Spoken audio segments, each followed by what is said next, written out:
Alrighty, we are live. Gentlemen, let's give ourselves a round of applause here.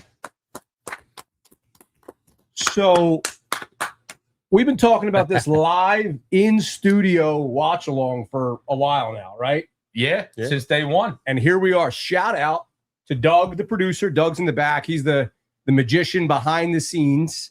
And we are at Top Chalk Studio here in the beautiful Collingswood, New Jersey. Shout out to Doug. Shout out to the studio here. This is our temporary studio. We'll get into that later. But this is going to be our first ever Red Riders. Shout out to you all for being along the ride with us. We're going to do it a Phillies Brewers watch along. We got a million giveaways. Take a look right here. So we got giveaways out the wazoo.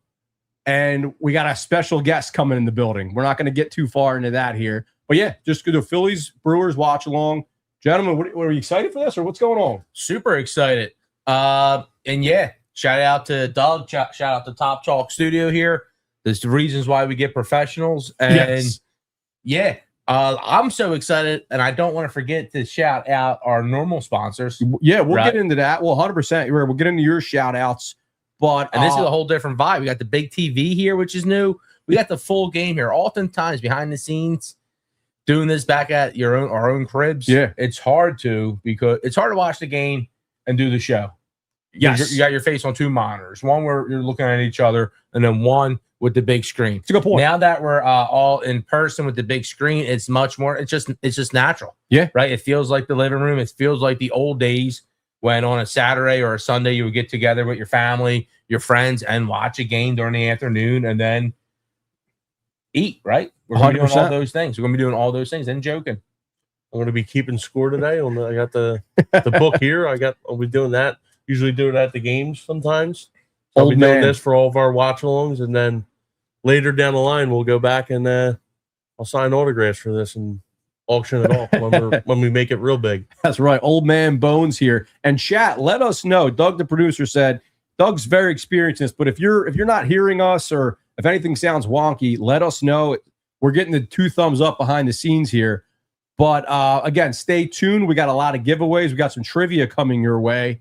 But let's get to Slim shout-outs here.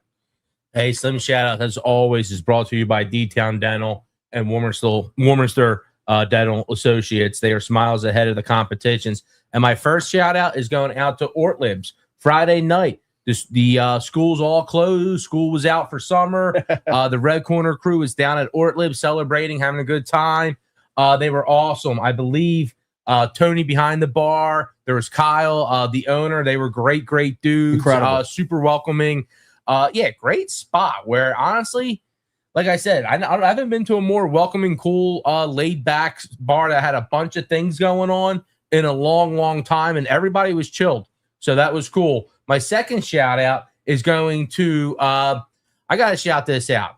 Right? Yeah. College isn't for everybody. So shout out to all the trades and shout out to all the people who are in the trades, whether it be unions or something else, people who work with their hands. Love it. We need more people who get into the trades, plumbing, carpentry, steam fitters, even groundskeeping's an option. There's all types of crazy options and careers out there that if you have a little one, start talking to them about it and seeing what they want to get into. They can work with their hands, especially because we all know school's not always fun. And during the summertime, you can maybe pick up a couple new skills here.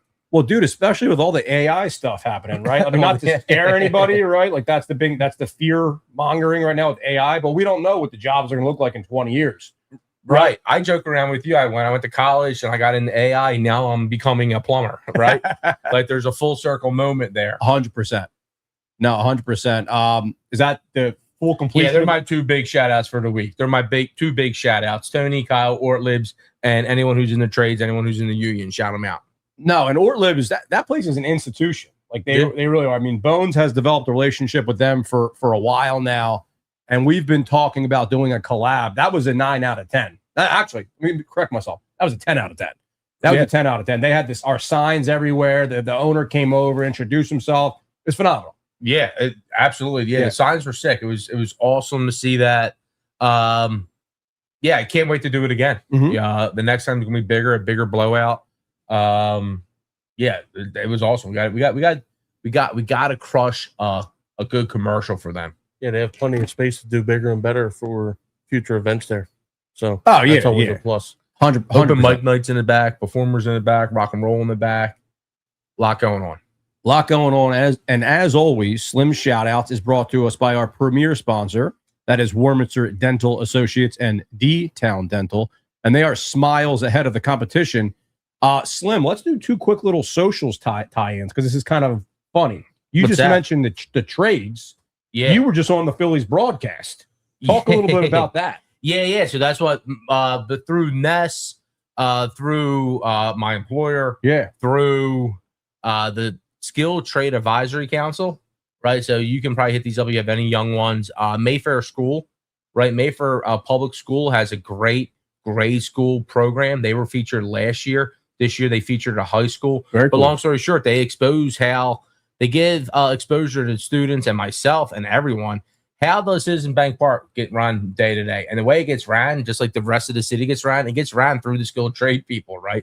The people behind the scenes. You got a whole behind the scenes tour. And literally from, we start with the field, to the players, to the opponents, then to the seats, right? And yeah, a lot of names, a lot of great people down there with the Phillies organization. Just it was incredible. And honestly, at this point, if you have a young one, if you're in that Northeast area, look at like that Mayfair School. It has to be a hot ticket, right? Because of that. Father Judge is another high school option that has the big hot welding program going on. I saw that. Right. So it's just, we're millennials, right? We're your standard millennials. It was college. 100%.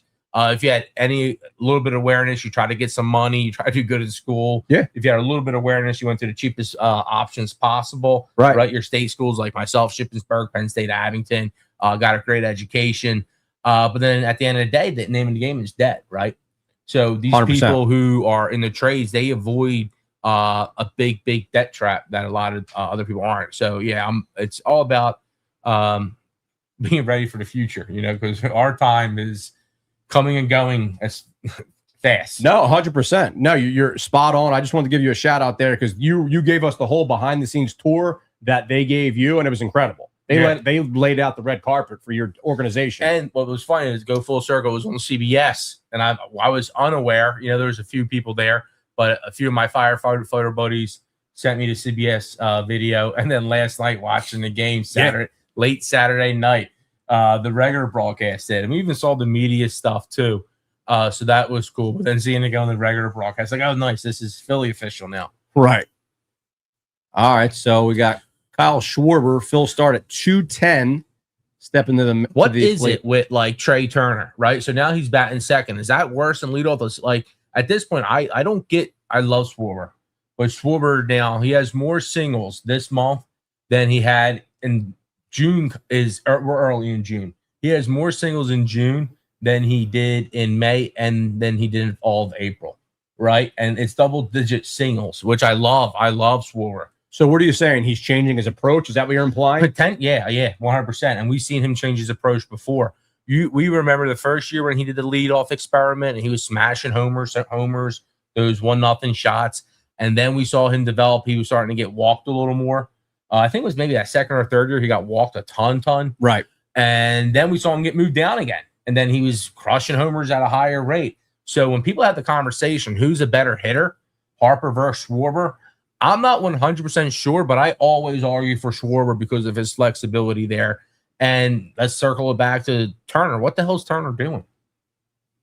I mean, it's been his first year all over again, right? He's going through it. And Bones and I were talking about this at the bar at Ortlib's. It's one thing when you let your offense, if you're struggling, but then when you kind of trickle it over to defense, you don't want to see that. The team all around. Yeah. And watched a couple plays the other night, and it just easy plays too. What were you calling them? Roger Dorn from the Indians. Yeah, right. In Major League. Had the Olay play at shortstop.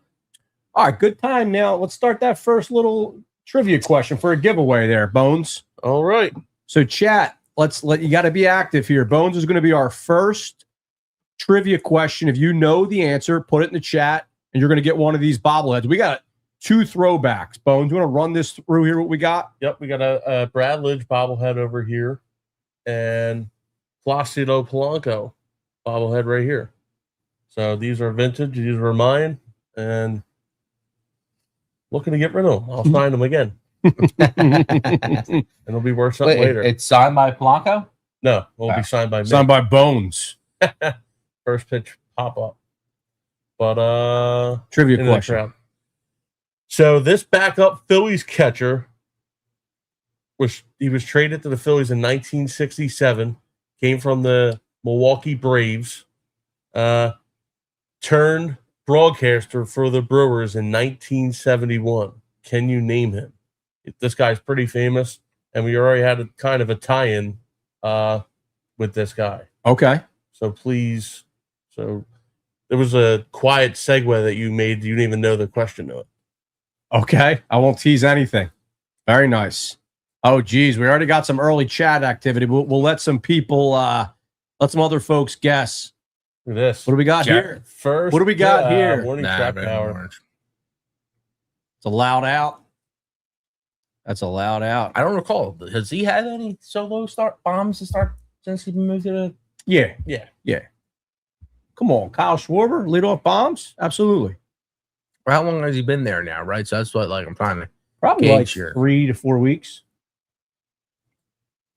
Give or take. What do you say if we get Turner going today?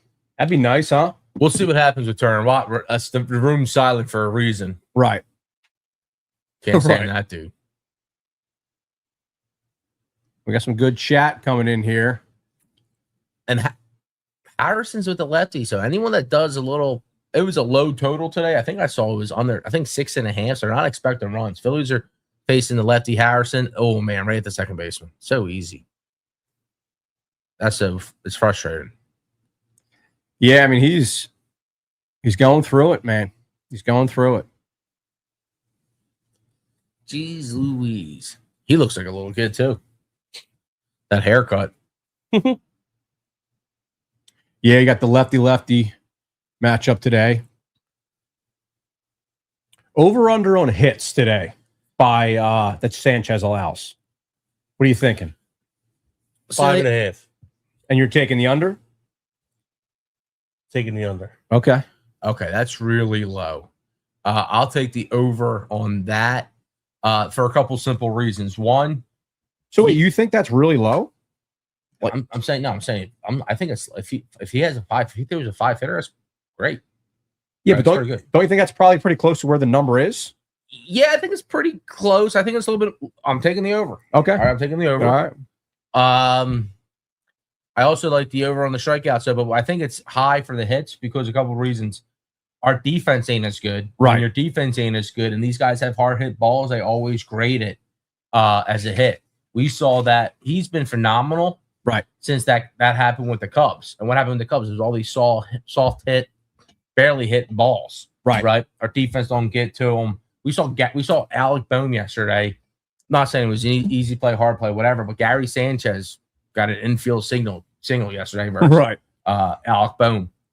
So yeah, he has that. He's gonna have he's which isn't good for us because that means he's liable to more base traffic that he shouldn't have. Yeah. And that's been the issue. And that's why his WAR is so high.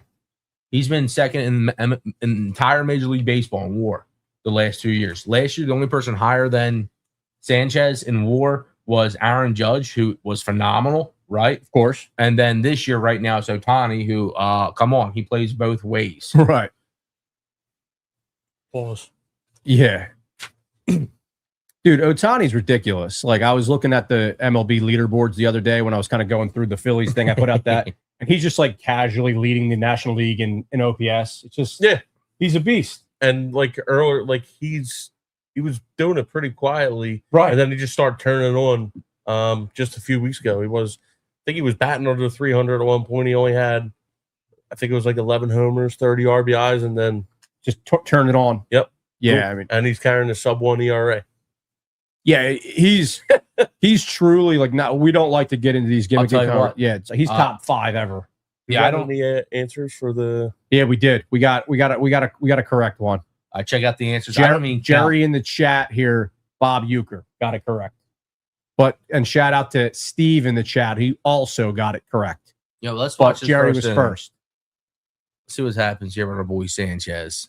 I was about to go break something out on y'all, but I'm going to wait till after I say. You're gonna. Yeah, I got something to break out. Well, while you're doing that, I'm going to show Slim's parlay. Yeah, we like it. It has to start. It so far forwarding it on base, but ooh, All right, we got Sanchez on the mound here. El Camballo. You know who the real El Caballo is? Who is it, Bones? Former Brewer Carlos Lee. Carlos Lee, shout out. The positional player. He was a great hitter, man. Do you know what Camballo means? He has no idea. No. I believe it's change, like change up. So I was looking. No, I was it's looking. horse. Is that true? Fact check that, Doug. I was. Yeah. Yeah, speak up a little. I was fact checking myself and trying to figure out what El Camballo mean and just having a terrible time. I saw horse El Caballo EL space CAMBIO. So I guess both horse and change would make sense. When I looked it up, I thought it was like the change, as in the change up, because his change up is nasty. It means the change, right? Are you Like, saying Caballo or Caballo? Camballo. No all way. right. I'm saying Caballo. Are you crapping me? Wow. Dude, That's all we Chulio's locked in, man. I had nothing. What do you good have? to say. Two last night, right? 1-0 is nothing. And this is why I don't like having Swerve lead off for us, because this is nothing. At being down 1-0, like it's like, okay, you can wipe it off your shoulder, just like we wiped off the Andrew Painter start Friday night and won the game yesterday. So 1-0, you don't like to see it. So we got some early chat activity. Especially, well, I'll you. tell you what, especially because he's in this Cy Young race, right? Right. So you don't like to say it, but you know what? It's no big deal. I mean, there's no scenario where I want him to allow a leadoff home run. It's not the worst thing. No, it could be a grand slam. What? Right. And there's still, we have 24 outs to go. Spot in the game 1-0 is not the edge a normal fan thinks it is. Yeah. So it's the change. Yeah, I Doug? thought you were saying El Caballo. El Caballo. Got it. Carlos But to the Lee. picks, I got. All right. So speaking of change, let's get those. Let's change it up here. And Well, I get was going those. to wait till after the inning. You want to do that? Yeah, That's unless perfect. it gets like ugly. But let's get back to the slim pick on parlay for the same game. Yeah. today. Run it down. So it's not usually advised, but let's check it out. We do have Sanchez with the 9 Ks. Always be responsible. Sanchez has been the dominant. So we got him with the 9 Ks. We got Schwarber scoring a run. And we got Marsh getting 2 bases. All right, he needs to. Oh, nice snag. Nice. We were talking about Sanchez is one of them. He gets a play like that. So that helps. That helps. So again, we got a Schwarber scoring a run. We got Marsh getting 2 bases. And we got Sanchez with 9 Ks. So far, he has 0. There's 1 out. Contreras is batting 291. Like, where's the guys that on our team that bat 291? Brandon Marsh, baby. Yeah, you're 348. right. Third in all Major League Baseball right now, I think. Went up. Yeah, he was top 5. Second in Got to hit National League. versus the lefty, and then continue to hit the righties they brought in. Yeah, did you guys see that Spurs fan that was fighting Fighting the guy? Yeah. Like that? I tweeted that guy. I mean, he's lion-hearted. He's walking in the crowds of people, and they're splitting like the Red Sea. You see that, Doug? It was ridiculous. Had to be the Rodman jersey. Right? He just transformed into the worm. Well, it's the old Fight Club. Like, there's probably all those unfortunate events you saw in New York with the opportunists are taking advantage of the celebrate and wrecking places like Five Guys and such. A good pitch. When there's a nut like that who's like ready to come back, and you saw in the movie Fight Club when they're hitting people with the water and trying to start fights, then it becomes a whole different scenario. And that's Spur fan. And here's the other thing people don't want to admit: you're wearing the opposing team's jersey going there, and you already seen it once, twice, 3, 4 times. So at what time? I'm not going to say they're antagonizing anything, but you already seen what has happened. Well, that dude wasn't worried about it. Clearly, that guy wasn't. He ran at like Well, what do you think, 200 people. He got excited. Yeah. He's on the That guy's nuts. He's on the Fight app. I don't think like that's one of the biggest internet W's ever. Like that's one guy walking at crowds of dudes, just not worried at all. He got hit a few times and he just carried on to somebody else. Right. Got to get him on the podcast, man. What do you think, Doug? Fly him in. Trouble. Yeah, get on that. This is a sad joke already. Oh, get him. That's a right, weak arm. You know what we need now though? 2 BKs. Yeah, we need 2 BKs. Absolutely. Sanchez has to realize that they're like he has to strike more dudes out. He wants to be the star. The K's have to be there. The guy today they're facing Harrison. He gets more Ks per 9 than Sanchez. So, and we say Sanchez has the best strikeout pitch. The changeup is the best pitch in sports. So let's say it gets the soft contact. Yeah, but the big dogs get the Ks, man. All right, here, let's get to the chat a little bit. Just show some love out here. Shout out. We got Gary Chance. Jay Spross in the chat saying legend. Shout out to you, Jay. Love to see it. And we got James in the chat saying you should be able to wear the opposing team jersey under any circumstances. I hear you, James. Yeah, but after you saw it 2-3 times, you think the whole city in New York, all those young kids, they're all under 30 years old. You think any of them that people are going to change their minds? Like at one point, you got to be responsible for yourself. Right. And if you're going in there thinking that people aren't going to be funny on you, then you're naive. Cause put it this way, I'm not going in there. If I'm with just my wife and I'm not going into Madison Square Garden, repping all the Sixers. If I'm with my boys, different story. But I'm not going there with my wife looking for trouble. I'm not going solo. What? I got a story. You were there. Maybe not. Maybe you guys were there. Okay. But long story. We're on air right now. Yeah. Right? It's a story for the air. I got a story about Knicks fans. Okay. And it's inspired when the Red Sox had the comeback versus the Yankees. Devo actually saw one of those Red Sox comeback games that we'll get into later. Mm-hmm. But it was the whole Game 7. It was the whole who's your daddy, right? Hey, we went to a preseason Sixers game. We got the tickets. Our basketball coach, I think, got them. My buddy Jake the Snake, his father went. My father was the chaperone. Were either of you guys here for that? Keep talking. Talk about 4 of us, and when we went there, there was these New York Knicks fans / New Yorkers who just lost. Ranking the Yankees cap proudly still. What would this been? 2004? This would have been 2002. We would have been about 11. Okay, 2003 maybe. All right. Later than 2002, 2003, and we booed them. We're booing them. We're chanting at these guys in the nosebleeds. Who's your daddy of this preseason Sixers game? Nice. Long story short, these guys they turned us back, followed us out. We're 11 years old. Our fathers had to be like, they're 11. They're like, right. So yeah, long story short, New York's don't mess with New Yorkers. They take it way too serious. But yeah, that was a classic moment. And if you're Slim, don't mess with Brewers fans because they've been up your, you know what? Not since Friday. They've been quiet. Not since Friday. Yeah, they get excited, and then they have a whole campaign going on with the Miz. Oh, the Forrest Gump stuff, right. the whole Midwestern flyover stuff. Yeah, so let's get that food going. I got one more out. Let's see what happens. 2-2 count. Yeah, that's what I'm saying. Like after this, to Turner. There you go. Ooh, I meant a bad throw too. It was candy arm. All right, so we got a special little feature here. So Slim's gonna preview it, but I want to just, Doug, if you want to get that up, the Smalls Provisions. So shout out to Smalls Provisions. And I'll give you guys plates. Yeah, give us the plates here. Thank you. You guys got napkins? We have some food coming on the screen. All right, can you guys hear me at all? Nah, you want to come over here. It's not going to pick it up from over there. We'll split it up. So Slim's in the background here and getting some sandwiches ready because we have Smalls Provisions. They are a friend of the show, and we like to support local businesses, right? And Slim's going to give the full background of this guy's gentleman. Is it Greg or Greg? Correct. Mark. Apologies, Mark. Great guy over there at Smalls Provisions, and does a phenomenal job on his socials. The food's incredible. So we're going to try some of his sandwiches for the first time here.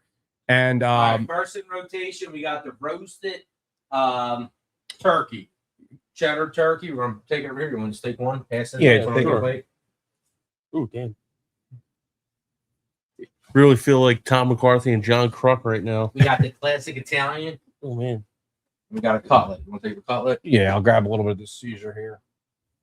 Perfect. And I'll rotate that out. Yeah, give the run through in front of the camera here. Oh, man. All right, You want to folks. grab a turkey? I'm good for right now. This looks ridiculous. Hey, pickle up. Napkins. So this is what is it? A chicken Caesar sandwich? So no, it's not. It's not totally a chicken Caesar sandwich. Okay. So let's check it out. Devo in his hands, he has the chicken cutlet sandwich. It has a house sauce. It has the grated cheese. It has the premier lettuce, which is delicious. This is my go-to. Since they've opened, I probably ate at least 40 or 50 of these so far. Bones has also the chicken cutlet sandwich on his. He also has the roasted turkey with the Looks like pickles. cheddar, pickles, Bacon. and wow, there's a lot on that. Yeah. It has the roasted peppers. That looks like a banger. And there's also I'm diving in here. there's also an Italian, I thought. Oh, here's the Italian. That's incredible. And here's also the Italian. I'm going to trade Bones. I'm going to take the cutlet. That is incredible. And the cutlet has shredded onions and chives. This chicken cutlet is incredible. So Slim, they're Smallest Provisions. They're located, and pardon our chewing, guys. They're located. Where are they located? Talk about the business. Located right in the corner of Memphis and Haggard, in the Flatiron Fishtown Kensington section of Philadelphia. They're open Wednesday all the way to Sunday. Open 7 a.m. nice and early. This food, honestly, you can take it anywhere. It's so good. It's a premier takeout spot. It's like a gourmet sandwich. It's like a gourmet boutique takeout spot, and super nice owner, super clean inside. It's buzzing there. There's always people there. Always you can bring your dog. There's stuff outside. People are hanging out. But what's awesome is, like I said, you can take this sandwich somewhere, right? You can come pick it up in the morning. They Oh yeah, absolutely. I brought it all the way down here. I got these sandwiches a little while ago, and it's like we just got them. The ingredients are as fresh as the day. Yeah, the ingredients are phenomenal. Very good. So we genuinely we don't put our name behind two things: if the quality's not good and if the people aren't good, right? So you could have the best sandwich in the world. If we think you're a jackass, we're not putting our name behind you, and vice versa, right? You could be the nicest guy in the world. If your sandwich stinks, we're not putting our name behind it. They're both. So we got all the information below. And here's the thing: it's not like, all right, I always dream of owning a sandwich shop, right? I've been to Primo's, I've been to Fran's. Absolutely, I had a job where I was a short order cook. This is different, right? It's a premier chef making stuff that will absolutely knock your butt across the room. What do I got here? You have right there the Italian. Oh, okay. Yeah, Bones is like oh, there you go. That's a shark bite, Bones. We got Mark in the chat. I didn't know what's going to be a watch party of you guys eating. Well, you can be eating as well, Mark. If you head on over to Smallest Provisions, order a sandwich, tell them we sent you. That's Mark himself. No, this is great stuff. Thank you for arranging this, Slim, because this is great. I'm going to be over. And actually, I met Mark. I went over there and introduced myself. Really cool dude, local guy, runs it with his family, right?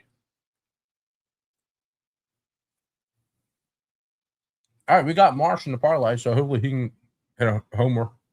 Full count. One out, top of the second. I'm going to put this to the side.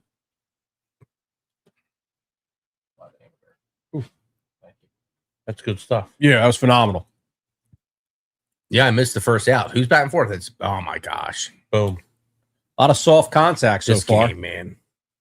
These watch along games are always kicking us in the butt. And we have another special guest coming on in about 30 minutes or so. So that'll be fun. So we'll keep that a surprise, and we'll get to know the fourth member on the screen in 30 minutes or so. So he'll be on here. But no, shout out to Smalls Provisions, because those are, like you said, Slim, those kind of like family run businesses. We want to see more of them. Too many corporate bullcrap, too many Jersey Mikes. Shout out Jersey Mike's. Slim is not a Jersey Mike's guy at all. But we want to see more Smalls Provisions and less Jersey Mike's out there. All right. Let's get this back up here. Yeah, definitely something you can grab and take down to the ballpark. Oh, yeah. 100%. Good call. Whew. Very good call. To the zoo. That's what I was trying to say. You can take these, you can grab these, and they handle easy, well, and they still taste good.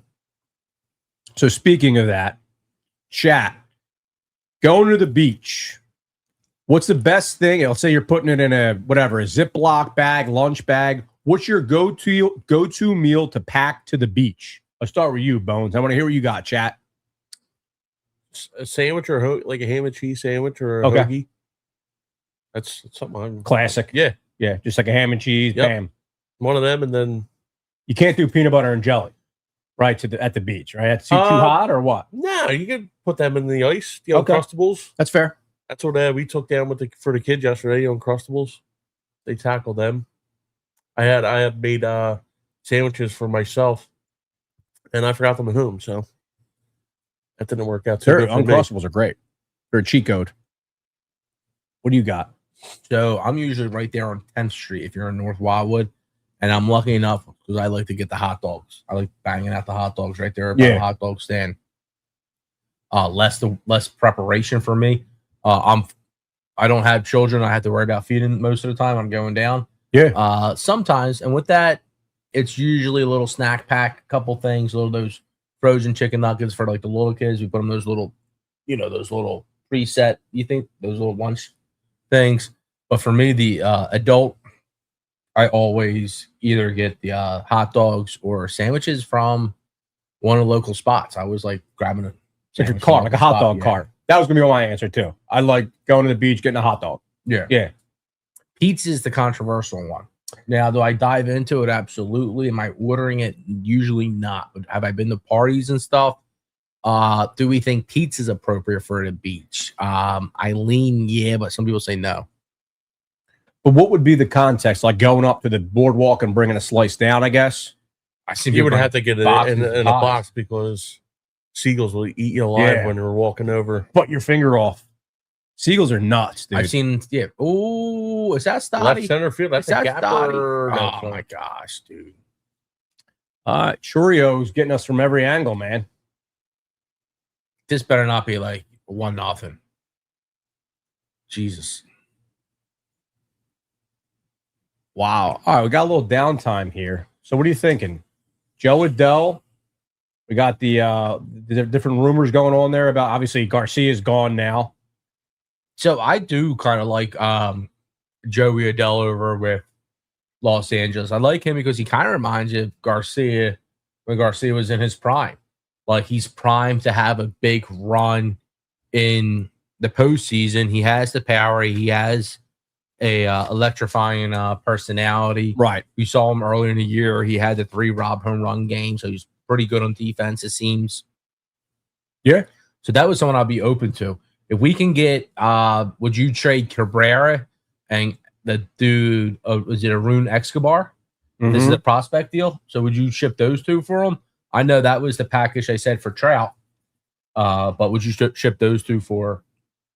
I mean, I want Suzuki. That's who I'm targeting.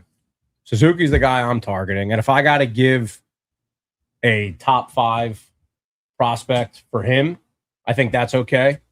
Obviously, depending on who it is. I don't know if I'd want to give like a Miller or a Renteria or a Gage Wood for him. But like you said, I'd maybe dip into the Arun Escobar bucket for him. Dante Nori, 100%. Yeah.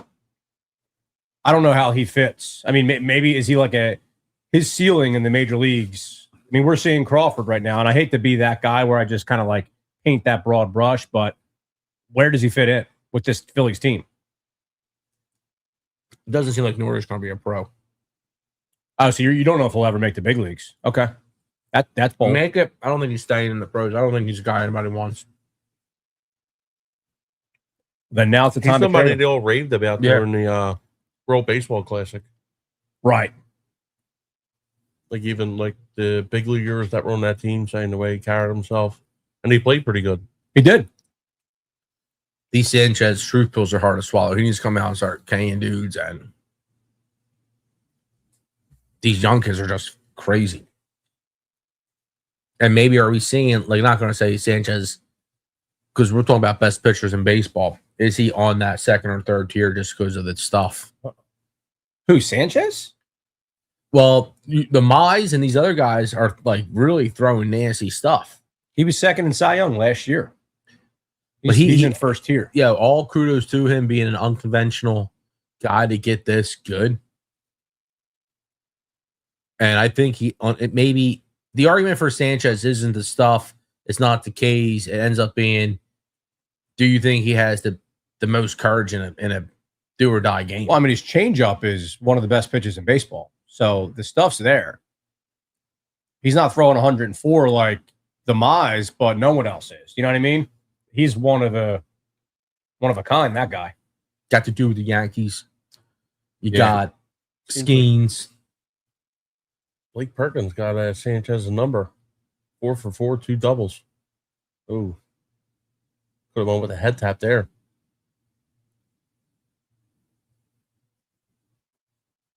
So we got a PB&J answer there from Jerry in the chat. So he's pro PB&J for the beach. All right, maybe I'll go off there. No, yeah, that would work. Yeah, you're right. You put it in a bag. Foil. You got to foil it up and then in a bag. Yeah, that was a miss by me. Because I love PB&J. I really do. I eat PB&J often as an adult. You got to mix it up, especially like if you're going down for like a vacation and you're going to the beach every day. You can't just sit there and eat ham and cheese every day. Right. You know, you got to mix it up a little bit. Right. Well, my favorite time is getting off the beach, going home, getting like leaving big the old beach. dinner. You leave so late. Yeah, you're Once one in- of a kind with that. Once in a while, I like the marathons. You're out on the beach. So Doug, our producer here in the background, saying he's completely out on the beach. What's that? The Irish skin talking? What's it? Yeah. I like the beach. I'm not missing. The first couple Can of days, Can they hear you? Okay. No, I just wanted to know. the first couple of days on the beach, you, if you're doing it all summer long, if you're lucky enough, you got to be every 20, 30 minutes. You hate to say it, but with the skincare and the lotions, Amen. and then you'll get tan, and it gets easier. It does get easier. I'm fair skinned, and by the end of the year, you know, I got a solid tan now. So do I, actually. I got the Yeah. farmer tan right now. Yeah, Got some sun yesterday. Yeah. you You gotta get the first burn in, you know. you cannonballed into the sun. It looks like, Bones. Whatever's great, someone's All right, let's get a Summer's strikeout. That's an interesting one there. So Jerry's saying he would give Miller up for Suzuki. Miller's damaged goods right now. I'd like to hear what you guys think. My issue is we're talking shortstop versus a right fielder. That's, you know, obviously on the worst side of age versus Miller. It's tough. I would really try not to. Yeah. And if it's going to be that, I would have to see if there's anyone who else can Miller bring us back, right? So if Miller's going to get a Suzuki, who else can Miller get us from Right. other places? Then I'm not saying I would say yes or no. I would definitely consider it. yeah, and he's got a point with damaged goods because back injuries, you don't want to deal with them, and they could linger for a long career. No, yeah, the back thing is it throws everything off. The back thing is it's brutal. That's worst case scenario. The recurring joke is that's like the Sixers injury, right? Like that's the version of a Sixers injury, this Miller stuff. The most exciting prospect we've had in however many years you want to say, and then we get this mystery back issue. Yeah, like the way they're like leaning the fans to it, like, how's he doing? He hasn't started baseball activity yet, not really describing what's going on with him until they have to describe what's going on with them. Right. Even the baseball activity thing was Sixers-esque, right? Yeah. Like now we're hearing about baseball activity. What's baseball activity? Like all that crap. Dombrowski said that he was swinging and he wasn't. Or was it baseball activities that he wasn't?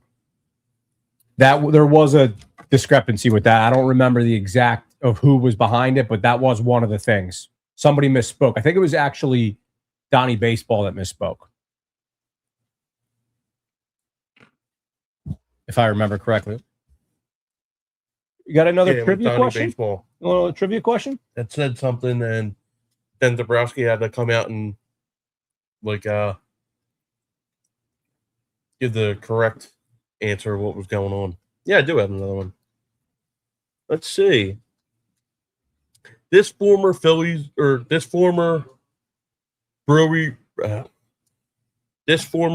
right fielder signed with the Phillies before the 2008 season, and it happened to be his last in the major leagues. Say that one more time. This former Brewer played 9 years with the Brewers, signed with the Phillies before the 2008 season, and it was his last in Major League Baseball. Okay. Who was he?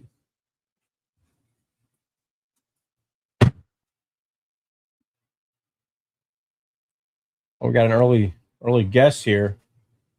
Is this the answer? Jeff Jenkins. That is correct. Correctamundo. Well done, Steve. So which is that the Polanco or the Brad Lidge bobblehead? Could be either one. Okay. Well, we'll say the first one was Brad Lidge. Now we'll go Polanco since for the first one, 08, since had to do with the Phillies. We'll do that for Lidge. We got some Slim and Bones love in the chat here. Yo. Shout out. Who is it? Shawnee K. Yo, what's up, Shawnee K? Long-time chat member. Shout out to Shawnee K. Love it. Shawnee K. The defunct Slim and Bones podcast. Yes. You can still find that on Spotify. SoundCloud. OG. Nothing else. One of my favorite stories to tell, and I've told it before on the podcast, is the episode that you released where it's you talking to yourself for 45 minutes because Bones' audio wasn't on. Yeah, so that's a solid show. So it's funny for like multiple reasons. But number one, that it happened, and then you just released it without listening to anything. One of the best things. That was another breed. That was literally an uncut show. Yes. Yeah, it was early wave. We had all types of equipment. The configuration between your audio to the publishers wasn't as fine as it is now. Yeah. It would take us. I didn't even deal with Apple. Apple's like, we're not even reviewing your tape. Oh, So there you go. First major league hit. he looks like he's been in the Justin major leagues Crawford. before. If he starts playing better than Justin Crawford, we're gonna have an issue internal. I'm an idiot. Yeah. We just got him from the White Sox. Yeah. When you have 8 hits, right? And I believe he had a hit the other night for the Phillies too. Yeah. So we got a single. And game for one, Hill. we had a quick. Let's get a huge homer here, but we had a quick turnaround with game one. Right, Painter wasn't great, but Mattingly doesn't seem concerned. Seems like he's going to be keeping him up, and it doesn't seem like they're going to be doing the opener again with Tanner Banks. Do you buy into that though? Like that he's not concerned? I think it means he's not going anywhere. Okay. I mean, we talked about the Tanner Banks thing, like from an ego standpoint, you got to kind of check the ego at the door, especially when you're him. That's got to be a blow to the ego. There was the lefty thing, but still, like that, it's a whole wonky setup there. And we talked about, does it make you wonder about the Andrew Painter migraine game? Did he really have a migraine? That was a while ago. He had a nice. I think he did have a migraine for sure. I just think. Oh. I don't know what that opener was about. I think it was just try to shorten the game for him. But they said they were kind of, I'm not going to say happy, but they saw some good that Mattingly said. Then when they were questioning about if the team, he obviously said the team didn't care. They bounced back yesterday, Right. and we kind of need that now. And the other question has been right field. Game 1, we saw. Well, yesterday was Marsh. Game 1 was it the acquisition? Was it Hill? No, Ruconez. Right. Ruconez game 1. We saw Marsh yesterday, so we now seen 2 different right field options. Sosa in left field, right? But we like Sosa because of the pop. Sosa low key. Even when you look at the odds, he's always a top 5 Philly when it comes to homers in games he plays. Plus 650-ish usually. You've been a Sosa guy forever. Yeah, so I do like Sosa, but when he reminded me of playing MLB The Show and stuff when you have your outfielder and you act like you're not going to catch it, and then you run underneath the target last second to catch the 5 balls in the video games. That's how he was. Like, and then yesterday. you do it too much, and he runs over the ball because you waited too late. And if, wow, are you serious? That's unfortunate. Yeah, Sosa clearly doesn't have the full read off the bat in the outfield still. No. That was a rip. Right to him though, man. Nice catch. Right at him. Was there 2 would've out been there, or nice. did he get doubled up? You got double. Doubled up. Yeah, right. Because that dude's going to third base. Oh, yeah. Now it's a sacrifice situation. Mhm. Game's tied. Basically, that would have tied the. Would have been hard not to tie the game if that gets through. Right.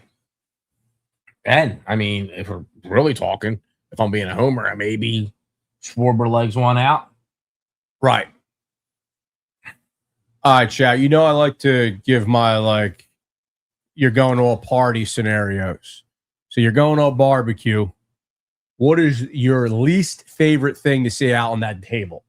I'm going to give you some examples. Is it coleslaw? Is it egg salad? Are you not a pepperoni and cheese guy? So what are the things when you're going to a barbecue and you're like, ugh, that's my least favorite thing to see out there on that table? I don't like deviled eggs anytime, anywhere, any man. place. Especially they're case to case by who's making them. They can be Fair. stained. Now you can say about anything, though. That's true, but not with the stink factor. Sometimes people come in with some sloppy, People with some extra stink on them. sloppy, stinky deviled eggs. I'm not a deviled eggs guy either. You are a deviled eggs guy. Love deviled eggs. Who doesn't love deviled eggs? I used to. No, I think I'm deviled over eggs. 3 here. Deviled Doug don't look nothing. Doug in the background, our producer, is not a deviled eggs guy. I think deviled eggs are I would say they're greater than 51% of people do not care for them. 100%. Yeah. But it's probably like 45% do. Like a lot of people like them. So my number one thing I don't like, because I don't like it gets too sloppy. Like anything with the barbecue sauce already on there. So like chicken, ribs. I'm not going to eat that at a barbecue in front of, because I'm a slob and I'll have the stuff all over me. I'll look like Chris with the 10 paper towels that I used today just for a drink of water. Breaking the fourth That's the way wall. I would look like. Fair. I love some good ribs. Like, come on, man. No, I love ribs, but it gets too sloppy. Like, I don't know how you do that, like going to a game eating like ribs, and then it, like from bulls. Oh, yeah. I'll crush ribs. I'll crush baked beans, baby. I'll crush it all. Where do you guys stand on baked beans? Not a beans guy. You don't like beans in general. Don't like beans in general. Okay. That's bold. I like baked beans. I like baked beans. Doug? Say that again? What about I'm talking about like barbecue baked beans. Okay. That's fair. I love it. Baked beans are awesome. So how about the old school thing is That's an Irish thing. He's not Irish. well, Doug, you should like beans. do you like I like hot dog. I'll eat up 2 hot dogs and some baked beans with the hot dogs and buns. Will you eat the hot dogs cut up into beans? Absolutely. Yeah. I mean, as an adult, you don't really do that a lot. No. Yeah, but I would do it. The French. Yeah. You're talking SpaghettiOs, like the SpaghettiOs style. Yeah. You used to crush SpaghettiOs. And I was a hot dog SpaghettiOs guy. I always kept it clean. At some point I was like, I prefer a nice little regular hot dog. I'm not a mac and cheese guy either. Homemade mac and cheese guy. Oh my God. Are you serious? No. That doesn't even make sense. No. It like truly. How can you not like mac and cheese? The only like mac Slim is visibly annoyed. shells and cheese is the only like mac and cheese I'll eat. Oh my Velveeta. God. Anything else? Nah. I'm out. It's hard to make a good mac and cheese. I tried to make a homemade one, and I like all these different cheeses, Gouda, Whiz, whatever, and a bunch of stuff. Yeah. And it is hard to get the what would you call it? The Consistency. The consistency. It's hard to get consistency of the cheese right. And mine kind of came out blockish, clunky-ish. I'll give you your answer right now. Milk. Yeah, you need to put more milk in there. Yeah, well, so that's what I was told. Yeah. Well, I must use a lot of cheese. I need like 4 gallons of milk. See, mac and cheese is pretty forgiving. Like, as long as you put some good cheese and you have the pasta, it's pretty good. I tried to make something from my friend had a 7 cheese mac and cheese recipe. I tried to use theirs, and it just did not come out the way I thought. Did I eat it? Was it fine? Probably not, but I ate it. Right. Tell you one thing I do like in Johnsonville Brats that they got. Nice play. Back Look there. at Sosa getting better all the time. Sosa with the running catch, left center. Getting better all the time. Love to see that. All right, the question is, can Sosa play center field now? Wow, that might be the so we have I'm not going to tease it too much, but that might be one of the weirdest things about you. You don't like mac and cheese. That's like one of the most like universally loved things. Yeah, so it's Chinese food. I don't eat that. But Chinese food is much more broad, right? mac and cheese is a actual dish. Yeah. I like homemade everything except for homemade mac and cheese. Well, do you like Kraft mac and cheese? I'll eat Velveeta No. shells and cheese. That's about it. Okay. A little high on the throw. These Marchand games are rough. I thought it was a good. Yes. Oh. See, I called that real time. Slim with the eye. Boink. Got him right. Looked like He's got a good arm, Marchand. It was a high throw. He had to come Turkey down. race. I had that pin for a stolen base. I had to erase it. Let's jump back in here. You're going to need some more? Oh, yeah. We got to get God, that was beautiful. Beautiful. We got to get Smalls to cater our next tailgate. Did his hand get in? He hit him right on the head. Like slugfest. Out like it. He's out. He's out. Chat. We with me? I was hating on Marchand. That was beautifully done. A little high. Yeah, I'm just monitoring. I'll tell you what. Actually, no, I'm not going to get into all these sponsors that the Phillies have. All these attorney sponsors. There's all these personal injury ones. There's Top Dog. There's Morgan. Ooh, close. Oh. Well, this Grungo Law, he dominates Jersey, man. And he's bigger than I thought. This is close. He's serious, too. What do they got? Hole overturned. Well, the Sixers, the Philly, there's so much. They got the client inspector. You see those guys at all the games.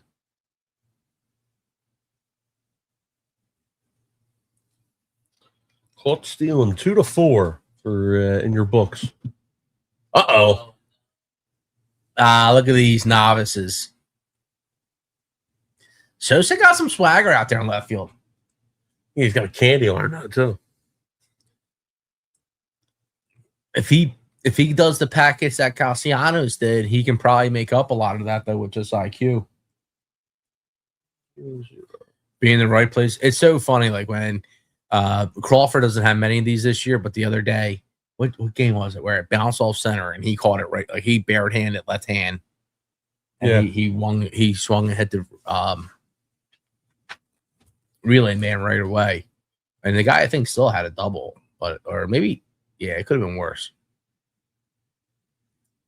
That's what getting to know the lay of the land for him. Like everything is, like we've seen, he was struggling early with Rogaines. A lot of his struggles in center with reading balls. Yeah, it's always a brand new field. But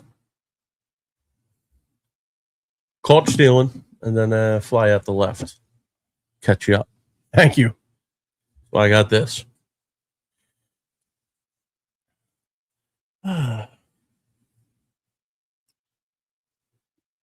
Doug, it feels phenomenal in here. The air. Yeah, you're I don't know how much they're charging you every month for utilities, but you're getting value. So coming up, the Phillies got Harper, Bohm, and Marsh. So All right, let's get a big do Marsh some double. damage here. 3, 4, 5. Sounds like extra base hits to me. And we talk about Harper getting walked more this year. I think you said he's top 10 in Major League Baseball or National League or so. Good spot to get walked. Just get on base. It's a 1-0 game. You got Marsh who's been hitting behind you. So if Harper can get walked here, I think that's a big W. I look at that just as if he gets a knock. No, And by 100%. knock, I mean a single. Oh, Turner's leading off. We got The hell? question in the chat Turner, here. Harper, Bohm. Sorry. Question in the chat here is, what's the top chalk studio? So, James, thank you for the question, and we'll use this as an easy opportunity to kind of remind everybody. So, Doug, the producer, shout out Doug in the back here. He's the man with the brains behind the scenes. He has a studio over in South Jersey called Top Chalk Studio. It's an incredible spot if you ever want to get some photography. You know, Doug, what else you got going on? You got podcasting, yeah, like gaming, everything. He truly does it all in the media space. He's an expert photographer. He does great editing work. So we're going to be doing a live watch-alongs like this in the future more often, where we're all in the same room. We have a studio in the works in South Philly. Doug was kind enough to let us use his studio to kind of bridge the gap as we get to the South Philly studio. So thank you for that question. Jeez, can't get nothing going, man. We got one hit. We got one hit. Yep. This dude Harrison has kind of like a crazy delivery, doesn't he? Watch. A lot of lefties do. And he's definitely a better pitcher It's kind at home than on the road. He's 7-1 at home with a 150 ERA, 4-1 at home with a 150 ERA and 7 starts. I know, but it's almost like when he takes that first step or that first in, it looks like a little choppy. Watch it. It's lefty, man. It looks like a weird. knucklehead.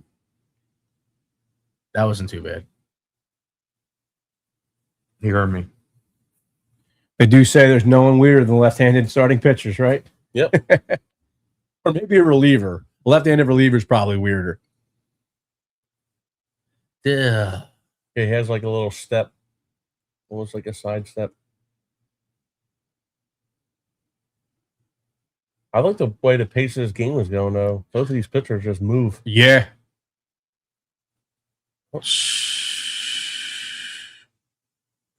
Yeah, it's moving. The game's 1-0. We don't have a hit. He's at 50 pitches. The fourth inning's over. All right, here we go. Stump the fans question. Pat Murphy has won the NL Manager of the Year award in back-to-back seasons. Who is the only other manager in NL history to accomplish that? Ooh. Let's see here. Now, to stump the fans, there should be a tie-in? Or is Pat Murphy the tie-in? Pat Murphy's probably the tie-in, so they do. So I'm going to go with Dusty Baker. Okay. Dusty Baker. I'm going to go with And that's all top of the head. No Googling. Bobby Cox. Ooh. Bobby Cox is where I had my mind on two Jeez. guys. Bobby Cox is one. All right, so Marshy's leading off next inning. That was brutal. Brutal. Turner, Harper, What about the Dodgers? and Bohm. Dave Roberts. Roberts. Think Dave Roberts ever did it? Another one. Oh, that's quick. I don't know if they would, because He's been there for what? Yeah, I know, but Yeah. you would think why would it be that like quick of a turnaround? Oh, I see. Yeah, good call. But it's possible. But they're always like top teams. They don't tend to give it to, like, the other thought would be Charlie Manuel.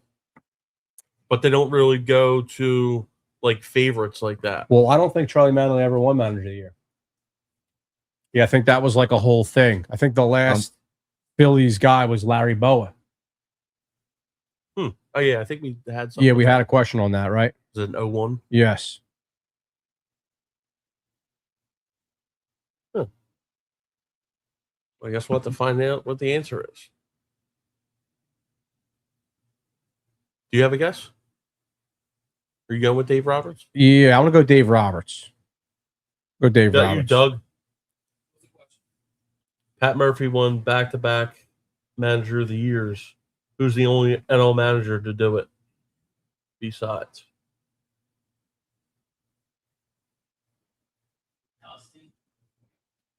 Dusty Baker? That's what I said. What do you think? We will find out. If I get this one right this time. Due up, we got Contreras, Sanchez, and Rengifo. The Rav fourth inning, man.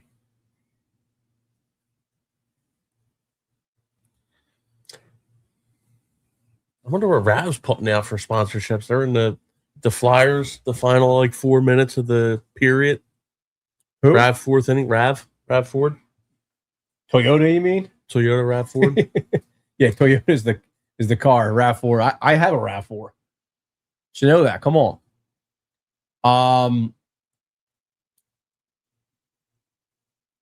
What's the line? What do you think I rap for? To push a rap for? Do you podcast so you can push a rap for? Yeah. Oh man, We got 3 hits for against Sanchez so far. And I want to talk about something. So I've been seeing the $1 hot hear dog promotion that the Brewers have, and I was at the final, or it led to becoming the final dollar dog night, where I remember people were throwing hot dogs and stuff like that. Right? I think it was 2 years ago now. I think it was. The Phillies didn't have enough dollar dogs that day. There was not enough supply for that was the a demand. disaster. When people talk about the dollar dog nights dying, and they reminisce about it, it was not the dog nights of old time, because they were not producing the dogs. And I hate the bag on the ownership and stuff like that. That kind of stuff does get me kind of mad, because there's no reason why dollar dogs shouldn't be a slam dunk promotion 5 times a year, where there's plenty of freaking hot dogs to give out. I completely agree. And honestly, I think we talked about this on the podcast, how the Phillies ownership was the most loved out of the 4. And honestly, still probably, the Eagles are probably the most loved, right? But I think the Phils and the Eagles were in a similar tier of love. But I think these small things like the dollar dogs, the prices going through there. And by the way, all the major cities, the prices are nuts at games, right? Like, Phillies aren't alone there. I do think you have to throw that disclaimer out there, but it's a tragedy down there for prices of things, and they should be able to do dollar dogs. To your point, 3 times a year, whatever it was, dollar dogs, and it's an easy thing. Yeah. One thing that was happening is they stopped the vendors, right? The walk around vendors didn't have them. Yeah. So now you just got to go to the concessions. Now the concessions got these super long lines, and the grill is not big enough for all the hot dogs. So that's where the problem starts. Just let the concession dog's gonna be $1. All right, it's okay. And it's unfortunate. We just saw another ground ball. Oh, nice. Is this our guest here? Yes, he was sir. able to find it? Dude, you were like super good with this. How's it going? What's up? Right. Slim, brother. I'm going to send you down. Adam. Good to meet you. Yeah. But yeah, Take a seat. Somebody just let me in here. Good. I don't know if that was the best security. So Well, you're here. So that's all that matters. I made it, yeah. Thank you for They having are. me on. Your first round. Dude, I Look was at just this. messaging your team. I was like, yeah, just let us know because we'll send somebody down, man. Oh, beautiful. Yeah, well, you're here. Let's I brought go. you guys a gift here too. I got to see if I can get it out. Yeah, bring it up. Take Here, your time. I'll let you. You settle in. Can I get you a water or a beer or anything? Man, yours sounds phenomenal. Yeah. I should be drinking Tatsu, but I'm just going to get this to you. No, you're fine. We'll do some Tatsu. We'll do some beer. Are you you like it all? Oh, Got look some at pills? whatever you guys go with. All right, cool. Actually, should have brought you guys some sandwiches today. We got some. We had special- sandwiches Oh, from dude. Small Provisions. Yeah. We You had gotta some try special it. Sandwiches made after one of my partners. Oh, no this way. is, yeah. So That'd be awesome. That'd be awesome. One of my partners, they call him. Here, I'll trade you. Cool. There you go. I'm gonna bust this open. Let's go. Yeah, let me take one of those now. I'm gonna give you a little intro here. I love it. Yeah. So, very special guest, and this is our first live in studio watch along guest. Yes, We sir. have Mike Crossy. How's that pronunciation? Good. That's perfect. 10 out of 10? It's usually Crossy. People always say Crossy, but Crossy. You got it right. It's the rare advantage of the Philly accent, I guess. There. I like it. I like it. Awesome. So Mike is the CEO of Tatsu Tea, which we're Yeah. going to be sampling some of this here. And Mike, your team let me know that you're really prepared for all the Phillies trivia right now. I'm just kidding. I think I saw Phillies trivia and I was like, oh man, this is they don't let me out of the office enough to work. I know. This was, or to watch anything. We're just relaxing and watching the Phils. But I don't know if they told you. So this is my Philly. I do have one Philly story. Hit So us. I grew up in Pittsburgh, right? Okay. So I grew up in Pittsburgh. Admittedly, I grew up a Pirates fan. No, that's And, awesome. Now back in like the '90s, so this was like Yes, I know. the Bonilla, the Lavalier, like they were actually like they were Barry a team, Bonds. right? Barry Bonds, man. Yeah, we had a good team. I back always then. forget he was with the Pirates. I don't forget he was with the Pirates, but I forget. Let's go. My bad. Let's go. Get this guy. That's big. There we Let's go. go. There we That's go. Oh, Beautiful. Yeah, Mike. apologies. Beautiful. Yeah, but so I moved. So Let's then, go. after years, Good. I should be drinking. Yeah. Tatsu with you guys, but We'll do a Put the cheers beer. here. We'll hear the rest of that Cheers. story. And by the way, Slim, Bones, Devo, Mike. Yeah, dude. Yeah, I've been following. Thank you. Go Appreciate it. finish your stuff. no, I'm glad to. Yeah, and I'm glad to hear your phone. But This is good. thank you. Yeah. Thank you, I guys. like it. Yeah. This is, and it was funny, man, how we started it. It was really a passion project. But when we moved to Philadelphia, so my wife and I moved here from Pittsburgh in 2008, right before the Great Phils year for the won economy. last World. And I was like, so that was my introduction to the Phillies. Was we were living right down in the center city, seeing the city go nuts for it. So it was like I feel like after years of kind of disappointment as a Pirates fan, I was like, wow, like I could get back into this. I can do this. Yeah, this is That's awesome. And Yeah. there's certain times in your life, and I mentioned I went to Penn State, but I grew up a Notre Dame fan. I cheer for Notre Dame football. Adam did not go to Penn State, but he cheers for Penn State football. And Penn State football, they're never going to win anything. I mean, I don't think they're ever going to win anything, especially in today's NIL world. Yeah. And I have given Bones multiple outs to come be a Notre Dame football fan, and he refuses. You gotten an out. When you come from Pittsburgh, moved to Philadelphia in 2008, when you had years of torment, Yep. you now have an out. I don't got to say, because I cheer for Penn State, they're my number 2 team. But you can change your priorities. You can make the Phillies your number 1 squad. We fully endorse you. You got We Slim's accept you. endorsement. You got Devo's endorsement. You got Bones endorsement. And yeah, we'll handle all those Pittsburgh people. Just can't root for the Penguins. The Penguins are rough. Yeah, no Penguin fans. We can't root for the Penguins. Pirates That's are fine. okay. Pirates. All right. Pirates are all right. And you know what? The good thing, That like is Eagles, true. Eagles, we've adopted. So Yeah. Eagles we fully adopted. Right. So Howie Roseman's actually a partner of ours in Tatsu. I was going to get into that. Very cool. Yeah. So and we've known him for a while. So I grew up a raving Steelers fan, and now That's yeah. I mean, it's tough. It's a tough transition. Right. But I've been to the games where honestly the Eagles just kind of trounced the Steelers here, man. Like, Wow. what was it, the Monday night game a couple years ago? Yep. That was Yeah, They play wow. again this year. yeah. We should do that next year. Do a red corner takeover at Pittsburgh because we did a soft takeover at DC. I think we could plan these trips and take over a couple of these parks. I'm down. Well, that man. can I'm blow invited, you out but your This mind. one, You can be our pirate. Blow you out your mind. it is gone. This guy. This is That's not good, This Slim. is sad. That's not good, Slim. No, it's sad. And honestly, it makes what hurts the most is knowing that the Brewer fans are giddy. They've been with their crushing Cy him. Young. They've been crushing him. Yeah, I was hoping. Yeah, I was hoping for the best, man. I was hoping for the best. Friday night with Andrew Painter, the opposite of my hopes came. You know, it was all chalk. It's been all chalk, and right now they're the big upset. They're just smashing Sanchez right here. But early on, again, we saw a soft hit ball. He got hit a returner. Yeah. It was an infield hit, and you're I marked it as an error. That was an error. right. You're extending these innings. Right. So the funny that you mentioned Howie Roseman, because the timing of that, right before you jumped on the stream here, These are we were awesome. actually talking about comparing the different ownership and like front offices of the four main teams. Yeah. Obviously, the Eagles, even though we're Phil's till we die, the Eagles are best in class. Yeah. So we in our prior conversation you had mentioned that Howie's an investor into Tatsu Tea. Yep. So let's just talk about this, right? So Tatsu Tea, what would you call this? Is this like an energy? I'll let you have the floor on that. What is this? Yeah, I think it's a little bit kind of it fits in its own lane. We call it a performance tea. Okay. Right. So it's the first enhanced matcha tea that's really been done out there. And honestly, we stumbled on it. I mean, this was something that was born out of the jiu-jitsu and the MMA world. So I was a lifelong grappler, hence why, my trivia and everything else probably, isn't as up to par. But, I always say I got into jiu-jitsu as my midlife crisis. And I started training with some guys that are phenomenal, Phil and Rick Migler-Reese, who are born and raised South Philly guys. Legends. Both, world champions in the space.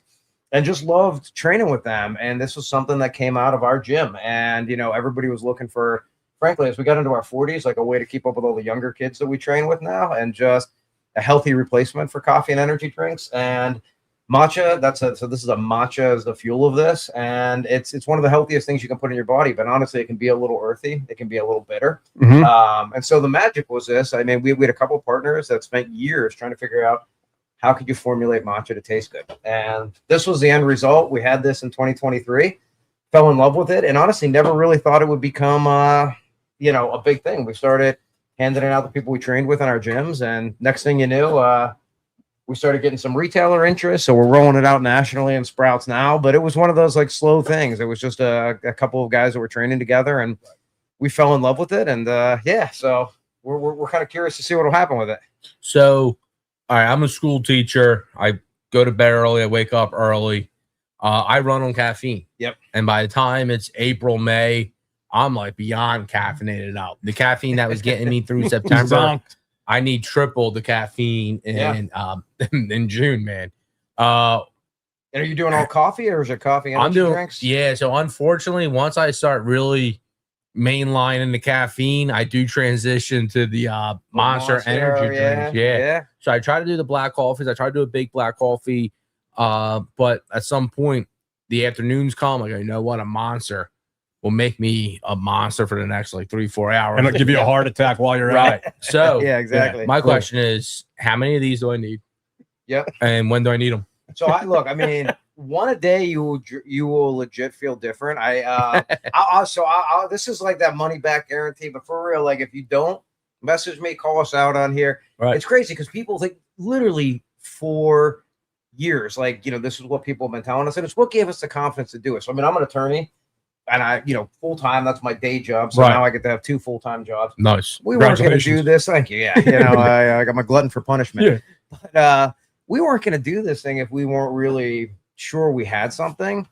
But everybody we trained with was just looking for something, that they felt good to put their names behind. And so the background, real quick, if people don't know it, matcha, right? Well, so one of our partners is a nutritionist and dietitian. He's one of the top guys in the world, and awesome. Travels, trains, teaches in Japan all the time. When he was in Japan, he fell in love with traditional Japanese tea ceremonies, and in particular matcha. And as a nutritionist, what he found, and actually what was interesting as a martial artist too, is that matcha is what the samurai would consume prior to going into battle, right? We got thousands of years of this. Matcha is actually what Zen Buddhist monks would drink for meditation and focus, so that they could have sustained periods of meditation without falling asleep. So the difference with this and coffee or Monster or any other energy drink is that matcha is balanced with a naturally occurring amino acid called L-theanine. And that L-theanine actually tempers the caffeine. So when you drink something like a Monster or a coffee, it gives you a spike for an hour or so, maybe 2, and then it's going to start to crash you. Right. With matcha, it'll actually give you a smooth energy for 3 to 6 hours, and you'll never crash. So it won't keep you up at night. It won't disrupt your sleep. Really? It doesn't. So there's no change. The crash isn't there. There's zero crash. Wow. I mean, like we've had people wear continuous glucose monitors. It won't change your blood sugar at all. It won't do anything like that. So now I drink 3 or 4 of these a day, but it's just because I love them. It's not because I need that. But in there is about half the caffeine of a cup of coffee. That's anywhere from 1/4 to maybe 1/6 of the caffeine of a Monster. So it's much, much less, but it'll actually give you more energy. Right. So, Right. So where you said like performance drink, so not to throw a competitor out there, but just for the frame of the audience, sure. like a Celsius type competitor. Is that fair? So A substitute meaning. So what's interesting? I think this has been an evolution in the market of what you've kind of seen happen. We wouldn't have put our names on Celsius, and I'd say no offense, but I don't think Right. We're not worried about them. A $20 billion company is not going to be offended by me, but there's a lot of stuff. It's funny. We have a lot of friends in the medical community that are like, you can't drink that, right? Right. I mean, they position themselves, and they are healthier than a Red Bull. Like that was the whole thing. Like you had Red Bull and Monster come out, right? And there was a desire for that. Everybody wants more energy. So it made a lot of sense. But then I think people understood, hey, not the healthiest thing. Celsius came out, positioned themselves as a healthy energy drink. What you're seeing now, because Celsius is not that healthy, and that's 200 milligrams of caffeine, for example, mixed with additional stimulants. Got it. Other additives. What you're seeing now, I think, is people like the buzzword is clean energy. Okay. Clean energies is mushrooms and teas. So if you've heard of things like Everyday Dose or Rise, those are all mushroom coffees. The cleanest energies are teas. So like Huberman, if everybody knows Andrew Huberman, just put out, like I would think, if you're going to talk about a competitor, like a Matina, right? That's Matina is Andrew Huberman's tea. Gotcha. And that's a yerba mate. The healthiest tea, the best energy is matcha. The reason nobody's ever made this yet is because matcha is really hard to work with. Like I said, this took us about 5 years to figure out how to formulate matcha in a way that. What is it in its natural state? By the way, I'm so happy. I'm waiting for like the Phillies question. That's like, No, we're here to promote. We're here to have a conversation. Watch the Phillies, promote your business. That's what we're here for. So yeah, and we're going to give you some clips of this. So what is it? Is it a tea? What is it? Yeah. So matcha is actually the same leaf as the green tea leaf. Got it. So it's the same leaf, but it's actually grown under shade over an extended period of time. So what that does is it actually enhances all of the antioxidant and polyphenol content that's in the green tea leaf. And then you actually consume. Now I'm getting distracted by the name here too. We're listening. Yeah, but you actually consume the entire tea leaf. So matcha is the only tea that you consume the entire tea leaf of. All other teas are steeped or brewed. Right. So you're actually getting all the benefits of matcha. So much, much healthier for you than, again, really any other tea you can consume. Nice. Cool. Yeah. So what I'm hearing is it's like a performance drink that's a healthier alternative to Celsius, to obviously Monster, Red Bull. And what I actually really like about this is you guys do a lot of different like mocktails on your socials. Yep. Those are really cool. Yeah, they're delicious. Yeah. Yeah, mocktails and cocktails, if you want to mix it with like the Tatsutini, is amazing. So I think actually just made its way onto a couple of the Jersey Shore restaurant menus now. So no way, it's down to like the Inlet and North Wildwood. No way. Yeah, we're down. Well, so we're actually gonna have a big sign outside the Inlet. I think it's still getting printed, but let's go. It's like hangovers hate us. I will say too, one of the original. So it's got 3 use cases, right? It came out of like people training in jiu-jitsu and UFC gyms for their training after, but it was for that. It was for jet lag and hangovers. Was actually our partner Todd. That was like the original idea. Like if he was in Japan, you were out, you were having a few drinks. What's the best way to recover? Some clean energy, electrolytes, some vitamin C and magnesium. So, yeah, it'll work for me next Monday. Next Monday after Father's Day golf, I'll need that. Yeah. Now I want to crack another one open. Yeah, that was good. We got one right there. Perfect. All right, so you want one of these things? Yeah, can you pass one? Doug, he's not having jet lag. He's having dry lag. The viewers, so the viewers understand. I'm always down North Wildwood. My wife's from North Wildwood. He just came back from North Wildwood. We're North Wildwood people. We love that section where the Inlet's at. Yeah. But you had the place over. Is it in Haddonfield or Collinswood?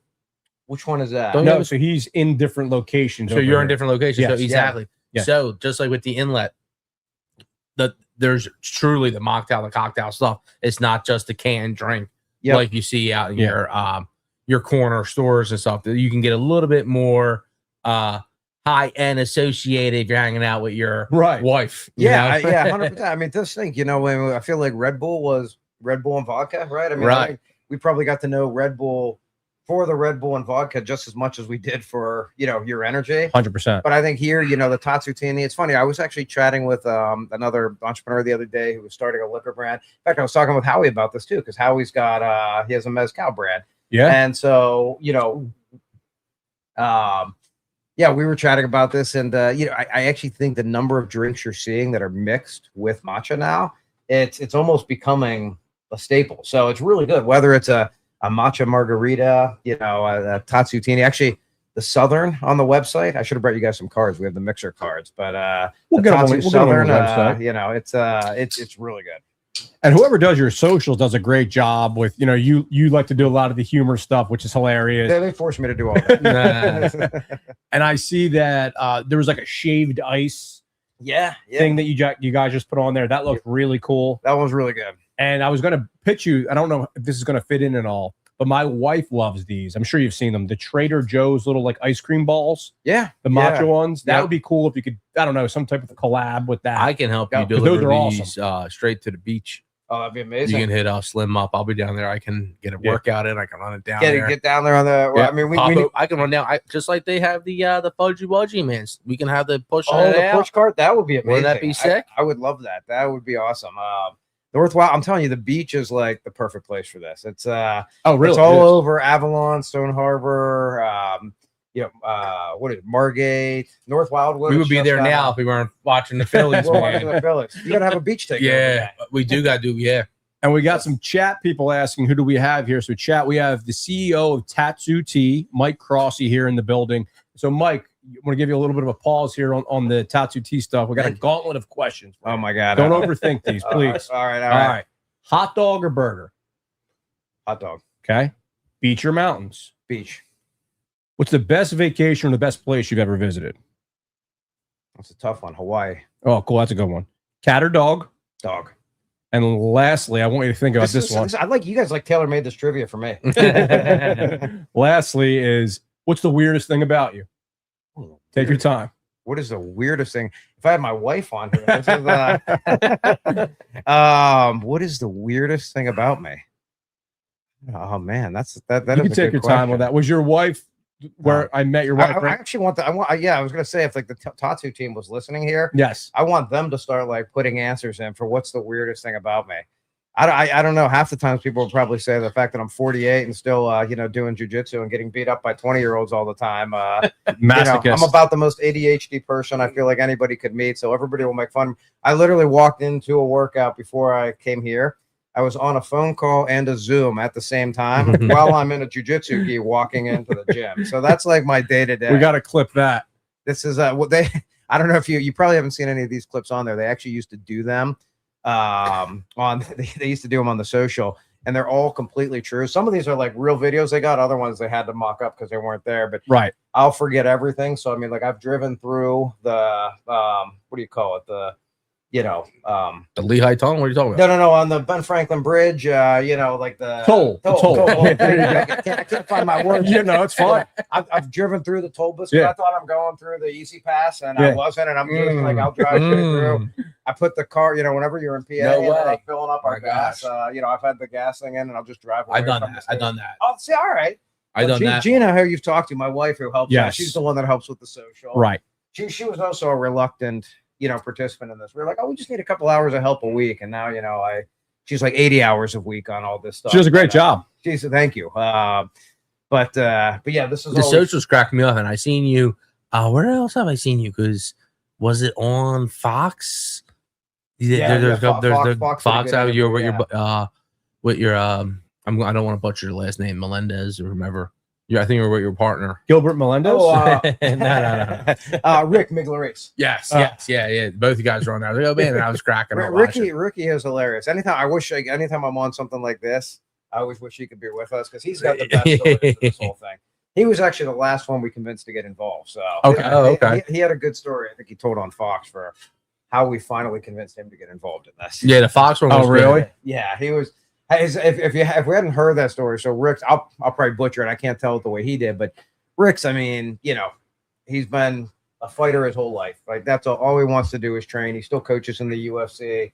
He's like, if you ever have somebody where, like, I've trained my whole life in something, whatever we're good at, we've done our whole life, and you think you're all right.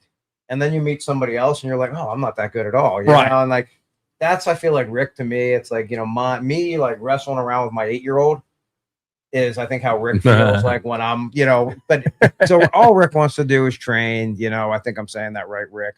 And as we had this, we're like, man, if we're going to launch this, and we're going to launch this in the gyms, we need Rick. Rick's got a good following. He was up for like Philadelphia's fitness influencer of the year last year. Like, so they're like the biggest legends of jiu-jitsu in the Philadelphia community. That just hands down. I know you're probably being humble because they're your partners, but I just want to say, as an independent source, those two, they are Philadelphia jiu-jitsu legends. Like, just simply that. Yeah. Phil and Rick are amazing. I mean, and again, that's how I mean, look, when they asked me to get involved in this, I felt like I couldn't say no. Right. Like, yeah, of course, But yeah, so Ricky was really the last one. His brother Phil was saying, hey, I think this is really interesting. It's really good. We should do something with this. And Rick's like, I don't put anything into my body. Why would I, I don't endorse anything. I never would. Why would I? Right.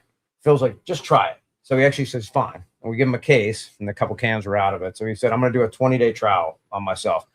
And he's like, we'll see if it does anything. And if it doesn't, I won't want anything to do with it. That's why I said I really like, so for him, his story was he would train every day, still coaches UFC level athletes, professional fighters, and he would do 10, 15 rounds a day, 4 or 5 days a week. Ridiculous. And he's like, I was fine. I could hang with these guys.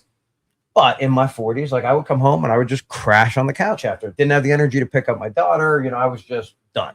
And so I started drinking this, and he's like, I didn't even notice. 2 weeks in, it wasn't me. It was my wife. She thought I was on coke. She literally said to me, like, what are you on?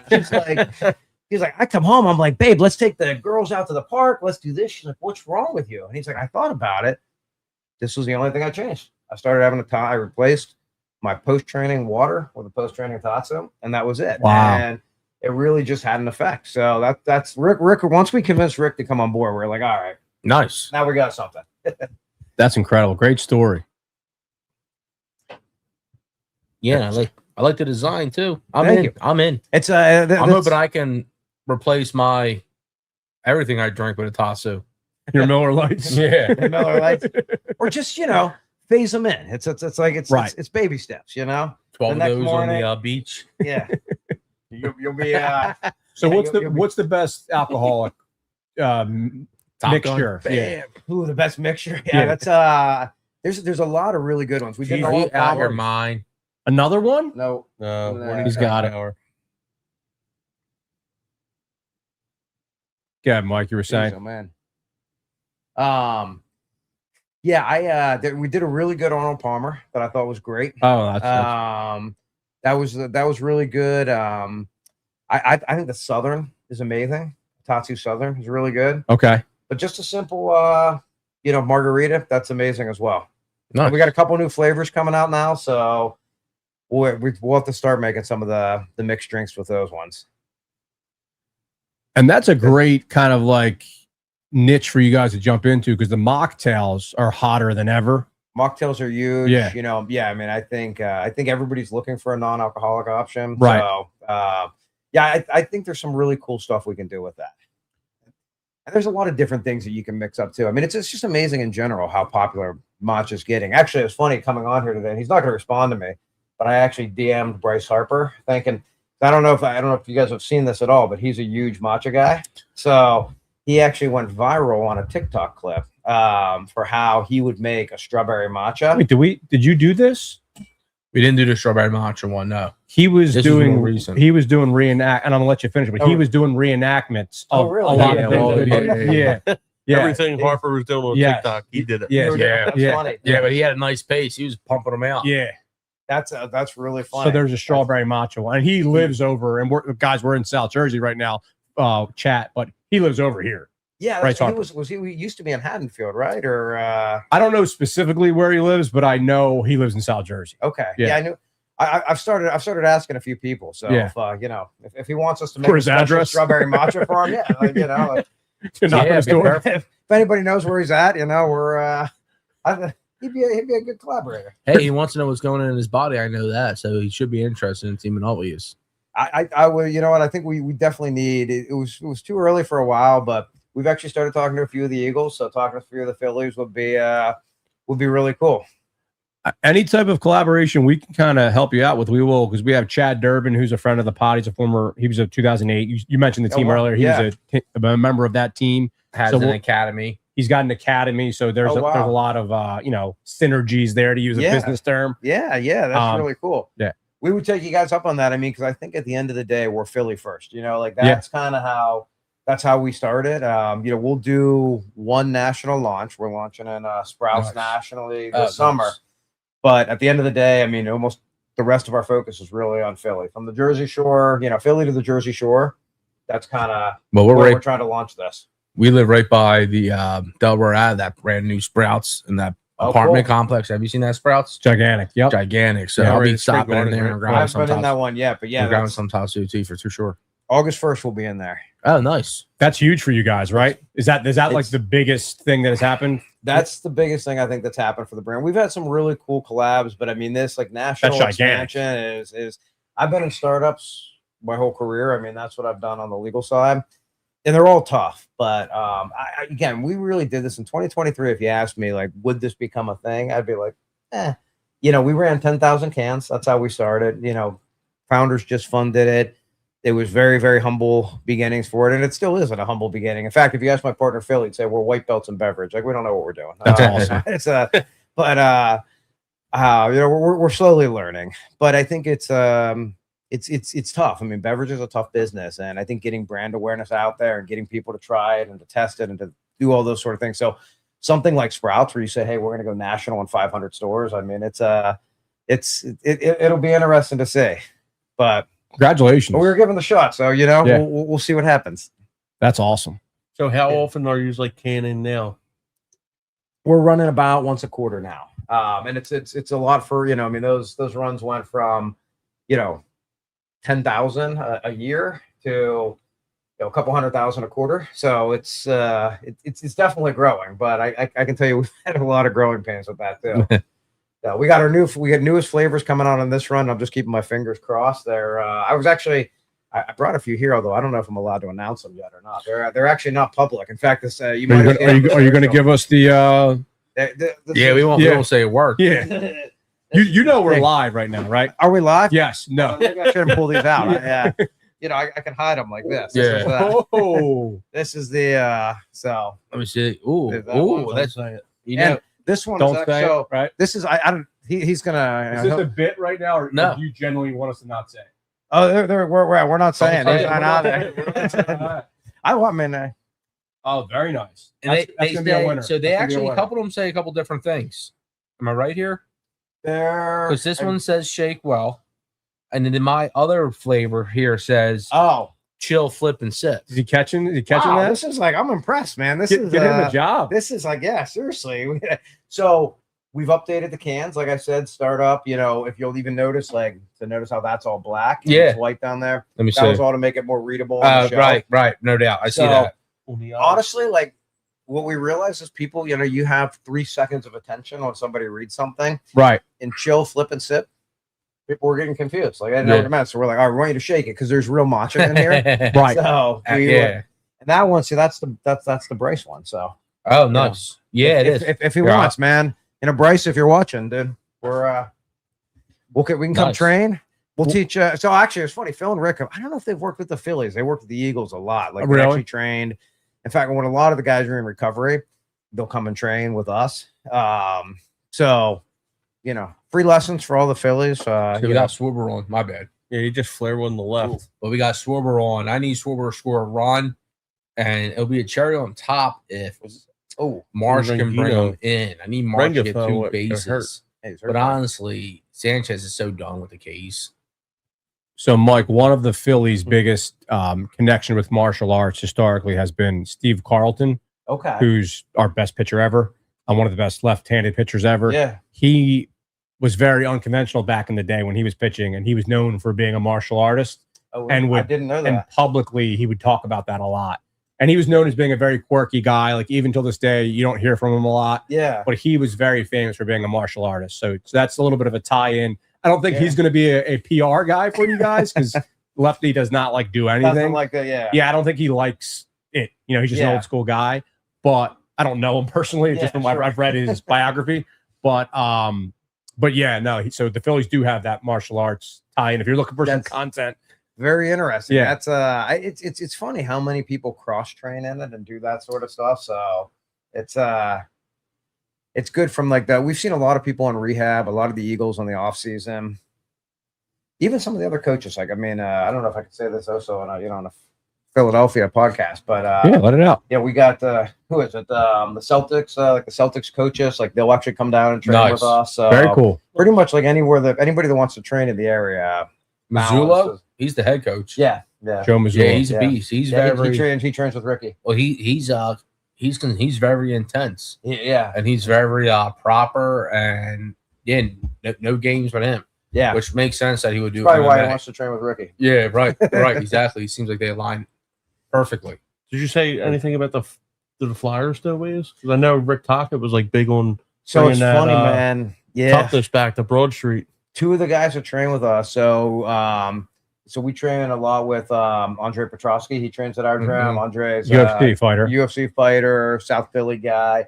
Andre trains with us, and then Johnny Cannoli. I don't know if you guys know Johnny Cannoli. Johnny Garbino. Yeah. So bare knuckle guy. Bare knuckle fighter. Yeah, I mean, he's up. He'll probably be. I mean, I don't know. No pressure, Johnny, but I think he's up for bare knuckle fight champion. World champion. Let's soon. go. He's great. Another guy that I shouldn't be messing around with in the gym, but like I'm fortunate enough to get beat up by every now and again.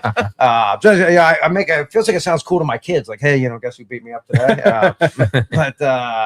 But yeah. So Johnny and Andre, the Flyers actually hired them to train them how to fight. So yeah, that was that is funny. That's cool. That's where that comes. That's hilarious. And it was funny. I'm friends with a couple of parents in the area, and their boys are like really good, like top high school prospects, but they grew up in the area, and the coaches were like, we need these kids to learn adversity. So they actually asked me one day, can they start training jiu-jitsu with you guys? Like, we want you guys to beat them up and make them uncomfortable and make these guys tough. And I'm like, yeah, sure. So it has been a pretty cool tie-in.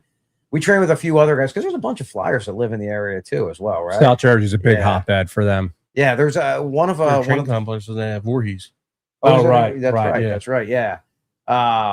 There's another guy that we train with that was in the front office for them, and he said now, like, as the season ends, he wants to get product to a bunch of them. I mean, I think it'd be really cool to align with all those guys. Yeah. So are you changing gears a little bit? Are you dialed into the UFC, MMA in general?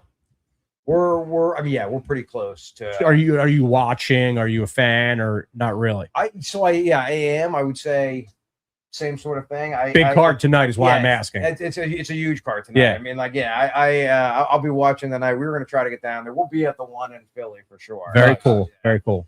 I think today it'll be interesting. The whole White House thing. Yeah, that'll be quirky. I mean, the outdoor fights are amazing. So there's an outfit in Philly.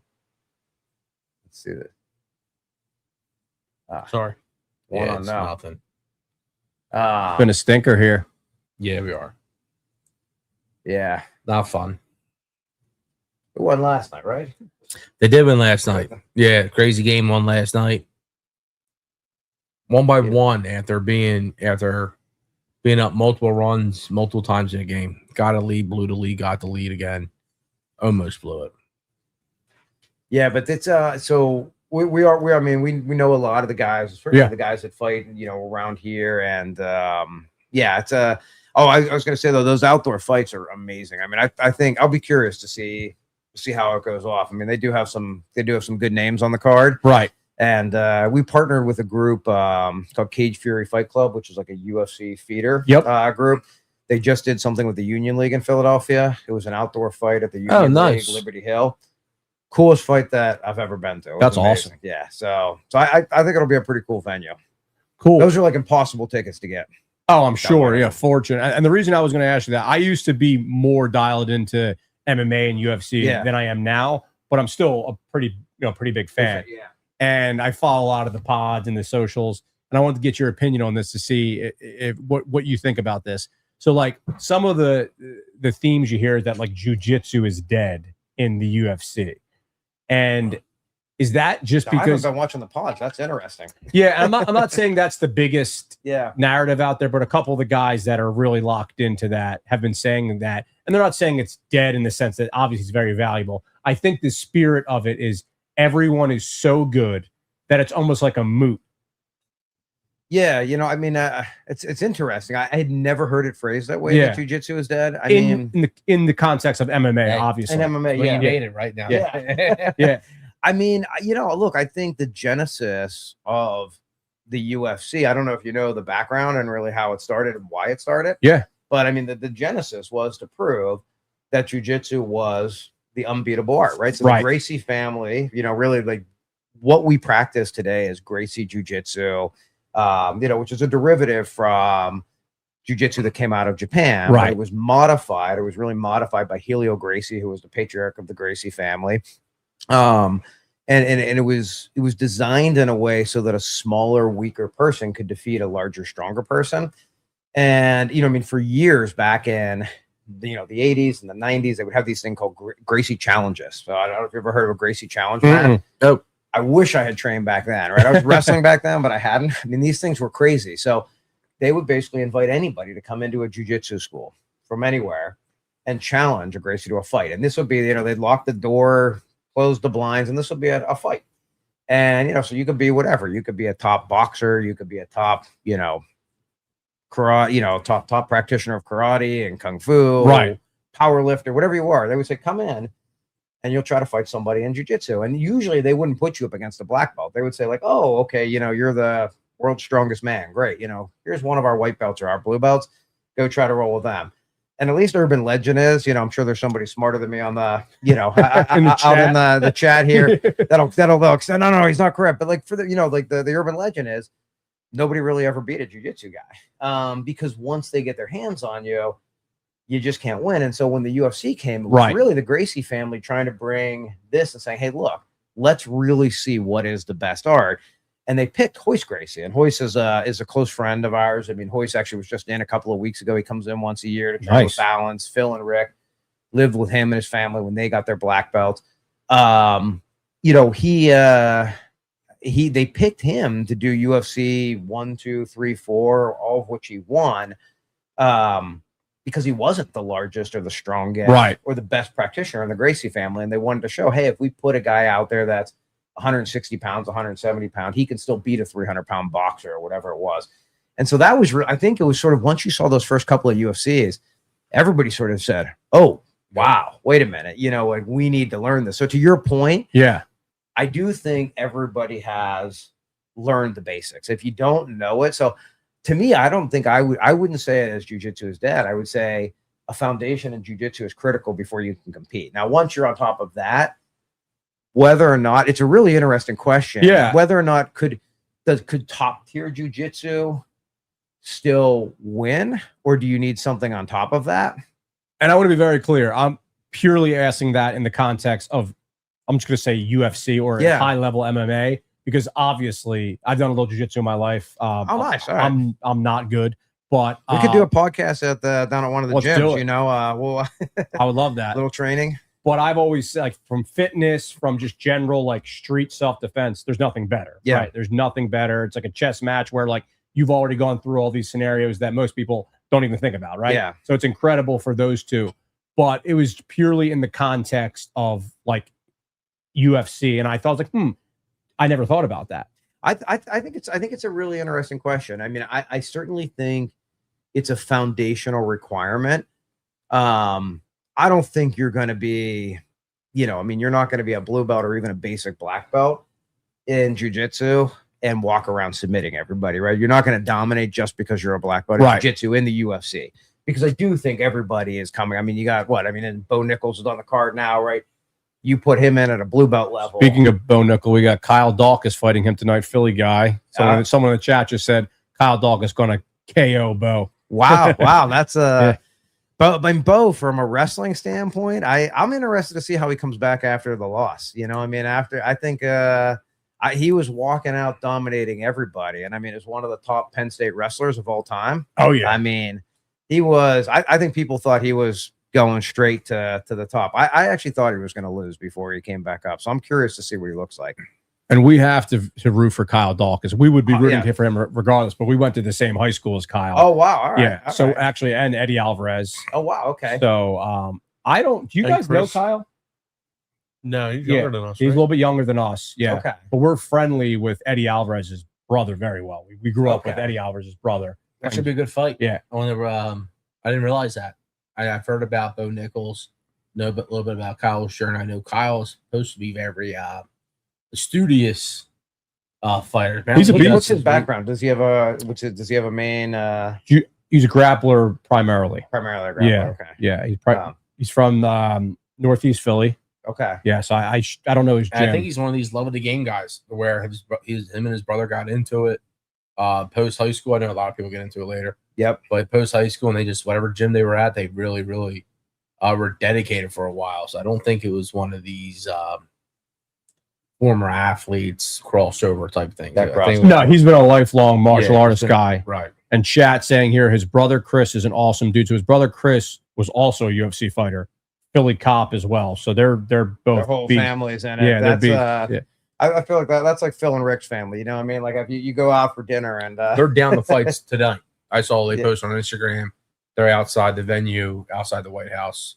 oh, They'll wow. be there tonight. Yeah. Oh, really? Yeah. Well, That's gonna be exciting. to Kyle's watch. fight, right. Right. Of We'll be in the course. octagon. Yeah, that's. I heard about that. Yeah.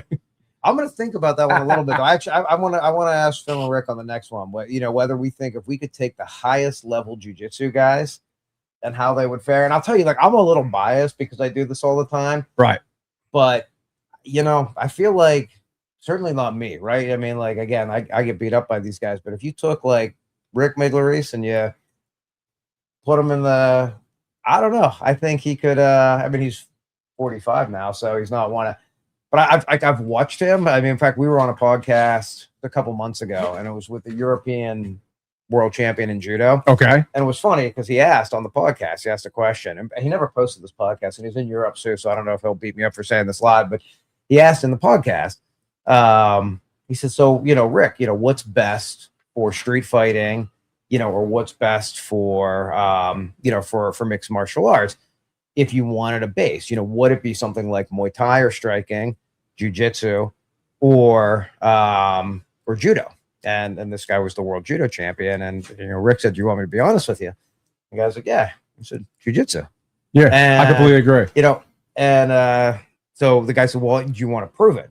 And we were at the gym. We have a small studio above Balance Studios in Philadelphia.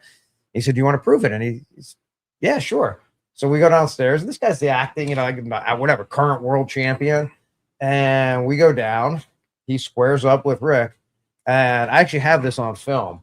Rick was just sweep, slam, sweep, slam, sweep, slam. Really? Yeah, for a 5-year-old, you're like, oh my God. It's so I don't know. I just I'm biased from him, but I do think at the end of the day, all the high level UFC guys, I mean, all of these guys are also pretty high level grapplers at this point too. No doubt. That's an awesome story. Yeah. We gotta, you don't want to release his name, but we gotta do a little Googling to see who that gentleman was. Yeah, we'll find out. Yeah, that's crazy. Judo is gnarly though. Judo's great. So I Yeah. started, I grew up doing judo and I grew Yeah. up wrestling. Never heard of jiu-jitsu, but judo's fun. I mean, I'd actually love to get back into it. What's the big difference? So you obviously, I'll give the layman answer. So I trained at a couple different gyms in my life, American Top Team. I Trained at actually, American Top. Wow, that's a great. I gym. lived in Florida for a Okay. couple of years. Yeah. So I Yeah. was down there with that. And you'll give me an opinion on this. Some gyms, and I used to work down in Center City, and Okay. Balance Studios was a couple blocks away from where I worked. So I have done some different classes there, never consistently Oh, enough. you've trained at Balance. I I've didn't trained know to that. Oh, Balance, wow. but like Okay. almost like on a guest basis. Yeah. Just dropping in here and there. Anytime you guys want to come in. We would love to. Maybe we'll do some content. And we've talked about doing it just for fitness. But so moral of the story is I felt like when I was training at Balance, it was very much more instructional and not guys going, the beginner classes, you weren't going full steam ahead, right? Sure. when I was at American Top Team, there was some all out. You were grappling with some judo, and a guy just coming in there and just taking the slams. It's a lot. Like, it's a lot to take that. Yeah. You gotta, I mean, I people ask us this all the time because I have friends. I mean, I go into my law firm. I've literally led meetings, right, where I got 2 black eyes, and I'm walking in. It's people brutal. are like, what's wrong with you? So but then we'll have guys who want to train, and first of all, as a guy that's in his 40s now and more a business guy than a fighter, I'll say I do it because I actually think the opposite. I think I'm not as concerned about the risk of injury. There we go. Yeah, stay alive a little bit, man. It was something to watch. Yeah, but I'm not as concerned about the risk of injury. I actually think if you look at guys that train and that are in their 50s and 60s and 70s. In fact, I was training today, like I just said, and I was training with a guy my age, ex-Marine, his kids now, his one son's a cop here in South Jersey. Daughter's fully grown. And, and we were talking about this, and he's like, man, it's crazy. He's like, because I can whoop on my son still. And he's like, and being like a guy that's almost 50 and being able to say, I was asked to roll with a kid that was a linebacker for a D1 college team the other year, and he was a high school wrestler too. And like, I was fine with him, I mean, right. I got to go home to my wife and be like, hey, I submitted this 300-pound linebacker. And like jiu-jitsu, I feel like it's the only thing that lets you do that as we get a lot older. Sure. So you really learn to be strong, to be mobile, to do all these different things.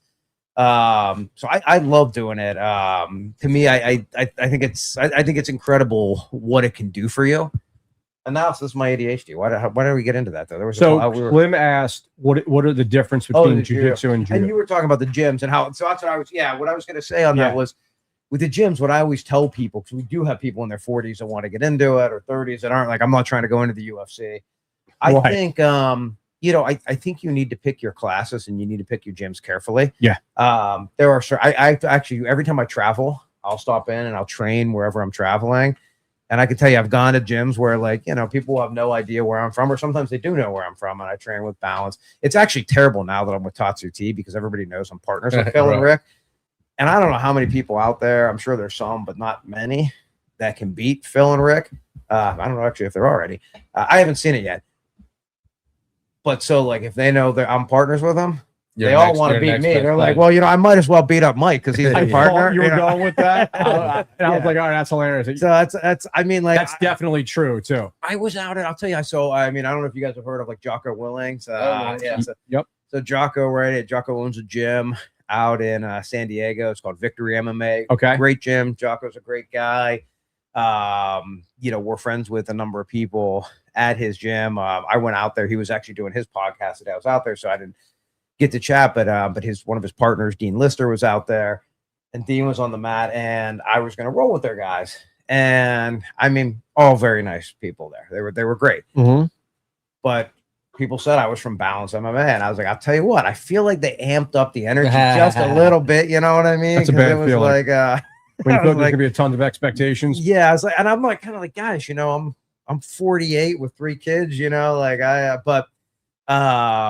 But yeah, I think it's but with like a balance with an American Top Team, I think the question is, I mean, how many pros are training there, and what classes do you go to? So I mean, even at Balance, there are classes that or there are workouts that probably aren't appropriate if you're a beginner, right? Or if you don't really want to mix it up. There's others that I think are really well paced. So it's like anything else, pick your training partners wisely. Right. I'm sure you can go out and you can play a pickup basketball game or whatever it is, and people can be a little rougher, or a little bit more friendly. So right. I think jiu-jitsu is the same way. There's all types of practice. Oh, totally. There's dudes, and you mentioned the black eye story because the funny story was I've been married for a little over 2 years, and right before we got married in Puerto Rico, we were all there, and my wife's basically said, you got to stop this, like as you're going to the wedding, because I was limping into the house. Yeah. I was doing sparring and getting, the shit beat out of me. And it's just like, I didn't want to have a black eye for my wedding. That could have looked cool though. It could have looked cool, but like I literally stopped for that. And I have no excuse for why I haven't started again, other than it's just, it's a lot, right? It's a way of life, as cheesy as it is. It really is, right? It is. Yeah. Well, there's one right down. We're in Haddonfield. We got a Balance outlet there. So, there you go. Whenever you want to get back into it, but it's, Yeah, no, it's a lot of fun, and really the main difference, judo is much more about throws. It's a little Right. bit more about the stand-up game, whereas Yeah, the more striking. You'd be good in judo. Yeah, Yeah, because you're low center of gravity, strong. yep, Yeah. yeah. Yeah, I'm not trying to get contorted into a headlock and get into a chicken wing or something. Because that's the other thing you're saying. You get sometimes you go to a nice gym, you go traveling. These guys know you have high level association, so their association, they're coming after you. I feel like same thing. They see a 300-pound guy in there, they're like, all right, let me try to throw this You see, guy around. They can go tell their wife I was beating the shit out of a 300 pound Meanwhile, it's like it's like the Pillsbury Doughboy coming in. I'm eating pigs in a blanket. just try to film Rick a few times, you'll be fine. It's Well, I'm going to be drinking these all summer and just sprinting then around then you'll be fine too. It's See you guys in September. now that I know you're on North Wildwood, I'm trying to think where else we are. We're in the inlet up there. I think Anthony's. Anthony's Grub there. Anthony and Rick are boys from. Oh, nice. From Yeah, South Anthony's Philly. is awesome. Yeah. Definitely one of my favorite sandwich spots down in Wildwood. Where's that at? So they got the new location. They used to have a little hole in the walls, like little corner spot. Okay. But now they're as soon as you come into North Wildwood, they got the big spot right before First Street. Right. It says Anthony's right there. Got it. Yeah, they used to be below a hotel. I forget what the hotel was called. It was at 20th Street. Oh, okay. And by the 20th way, and Surf. whenever you got to go, just you're good. You guys can. You're welcome to hang as long as you want, but if you got to bounce somewhere, I want to give you the opportunity. Yeah, we're Yeah. top of the seventh. We want to do the beat of the week. 357. Go for it. No. So we're no. What were you saying? Do you got a roll? No. I was pretty good. I was good till a little after 4 here. Okay. Yeah. So we can get you out of here then, man. If you got to go for you, because we'll do a segment. I know I told your team 30 minutes or so. So This is we perfect. got you longer than that. This is great. Yeah. Yeah, man. I didn't have to. If I was worried about my Phillies commentating, but now I think if I'm on Don't here be again, nervous. I'm going to come back and Yeah. I'll have my commentary lined up. All right. Final 3 minutes. We'll do a grappling match. Slim. Mike. Oh man, I'm tired. I already trained today. I think I'd be. Just kidding. I'd be done. Actually, bring the waivers out. In high school, I got voted. I got a free T-shirt. They do the freshman orientation, Yeah. They said, all right, they're doing all these things. Who's the tallest kid in the freshman class? Who's going to be the whatever in the freshman class? I got the biggest neck in the class of 09, and I'd never been put to sleep. I was gonna say you can't be choked up. Can't be choked out. That's Can't be choked out. And the other advantage is, and God knows many have tried, but with the fat neck, you can't snap it. So it's hard for me to get knocked That is out. true, Dude, though, like, right? The yeah. bigger neck, it's harder to get to, right? It is. Yeah. It is, yeah. Trust me, we got some guys we train with, and I mean, there's been guys where you get our arm around there, and you're like, yeah, they ain't gonna do I just that, started doing one of these. Yeah. So for content, before he leaves, put him in don't obviously choke him out. But put him in a little rear naked choke. No, you put Slim in. 22 Yeah. Here. neck size. By the way, you're the first one to try that. What do you think of that? Honestly, Pussy nut. Don't say I was anything gonna about it. mention Don't say anything about it. the That's not cold, I know. yeah, absolutely. Was he not absolutely supposed to do that? That was Okay. All right. No. Okay. Just waiting them out. So let's go over here. But so Oh, boy. we're doing a little bit of a bit here. I got you. So if he signs a waiver, are you okay choking him out? Sure. Yeah. Okay. Yeah. Just do it quick though. All right. Put him. All right. Yeah. You can have someone hold this up. Yeah. So there's Doug, make sure he gets that. He's going to just put him in a rear Let's- naked choke, and we'll. What do you think? So- 30 seconds? How long do you think until you go out? Okay. All right. Don't put me to sleep. So Yeah. here's the trick, right? If you come in here, Mhm. you always want to, depends on the arm. A lot of people will do this. Yep. This isn't going to be good. You want to be right in the elbow. You want this to come in. Get that And then extra tight on You're him. grabbing your bicep here. We call this combing the hair, right? So you just kind of comb the hair like that. Nice. Fall asleep. You all right, dude? Yeah. You start feeling it. You're doing this crazy. You immediately feel it up your Oh, dude, it's brutal. It goes like this. Dude, I've had it where I felt like my whatever this Oh my bone God. is. I think everybody saw there was informed Yeah. consent there. That's good. Yeah. I mean, you feel like one of those cartoons, like your soul's coming up your body. Yeah. Thank you for doing that. I'll tell you what, Ursula. I've been put to sleep before. If you go to sleep, it's fine. You just pick up the legs, a little bit, get the blood back to the brain. It's All like right, this is great. I really appreciate you having us on. Mike One of from these, Top I'll Dude pick it Tea. back up. Oh, thank you, Welcome buddy. in. That was Welcome awesome. back, Thank you, man. guys. We'll do some stuff in the future. all right? Yeah, Nice to meet Yeah, you. anytime you guys need If you're talent on the podcast. Yeah, when you're down the North Wall, let me know. Absolutely. I'll be swinging through. I'll definitely be Yeah. checking out the socials. I'll be anytime I stop in Inlet down Anthony's. I'll make sure I get myself some of these mocktails, some of these Tasu That's teas, awesome. and I'll Yeah. be blasting it out for sure. Anybody 'Cause I love listening, these. DM us. We'll make sure we get you guys. Maybe we'll get your listeners the first new flavors here. And Yeah, actually, we would love I that. think Gina actually made something also for all the listeners. So I think if like they Oh, go online, cool. I think there's a code Red Corner. Oh, or some sick. store. Oh, So awesome. yeah, so Yeah, thank you for that. Well, all your guys. Yeah. So I appreciate you having us, man. Of course. And, hopefully we'll be in Yeah, let's touch on go, man. This We'll be was awesome. Thank you supporting again. and we'll be Again. rooting for you Thank you. guys. Thank you, guys. Thank you, Mike. Thank you. Yeah, be safe out there, okay? All right, perfect. All right. And we'll send you guys some merch too. Jesus. Yeah, I'm glad you like that one. Yeah. Oh, so good. You're literally the first one that's tried that. Yeah, that's amazing. But it's 10 out of 10. Let's yeah. get that out of the camera Yeah, just in case. It's really Go good. to the ins I back don't know here. where the camera. Oh, there's the camera. Yeah, I'm You can't see it. Yeah. Okay, wait, no, you're- Yeah, it's perfect there. yeah. Yeah, I'm Oh, still that's drinking. it. All right, thank you, guys. I won't show it. That was hilarious, dude. Oh, I gotta say, this Phillies game is rough. What was worse, getting put to sleep by him or It's by the easily Phillies? watching this crap. So Crawford pinch hit for Sosa, gets a single at right field. Interesting. And also, Harrison's out of the game. They brought in Abner Uribe. He's a Red Corner Favorite? fantasy league guy. Nice. Well, he's the guy that had the crazy celebration, right? Yes. That's why I don't like these Brewers. And this so far stings a little bit. I'm not gonna lie. The Sanchez outing, it stings a little bit, you know. It stings. It stings. If he holds on to this lead, we tie JR in a category, and we'll be beating them 10-1. Right now, it's 10-2 us. Ass beating. But if he holds this, BTA. it will be 10-1. We're tied in a category. No, that was great. Mike's a good guy. Yeah, that stuff was really good.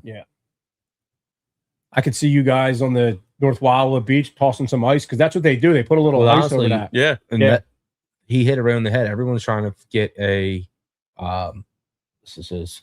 everyone's trying to get that substitute for the alcohol, the booze, and the sugar drinks, man. Get out Right of What here. do we have God, here? What do we have here? Oh my It God! never ends. This warning man. track all night. Yeah. How many warning tracks, Bones? A lot.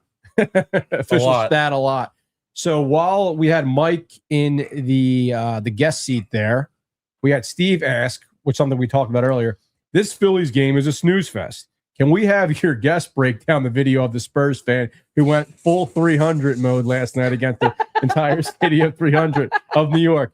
Dude, that was ridiculous. We should have did that. We should have got him on. That was a missed opportunity. Is that I might have to go to the bathroom. I drank 3 Tasu teas. Yeah, well, dude, I already took a leak, and we had Shawnee K saying just at the inlet last night. Oh, that's and go. Yeah, Let's go. Yeah, I'll be down Wildwood tonight. Steve the Legend saying hey, saying What's how's the happening, guest? Steve? Cool stuff. Shout out to everyone in the chat. So what do you say before you use the bathroom?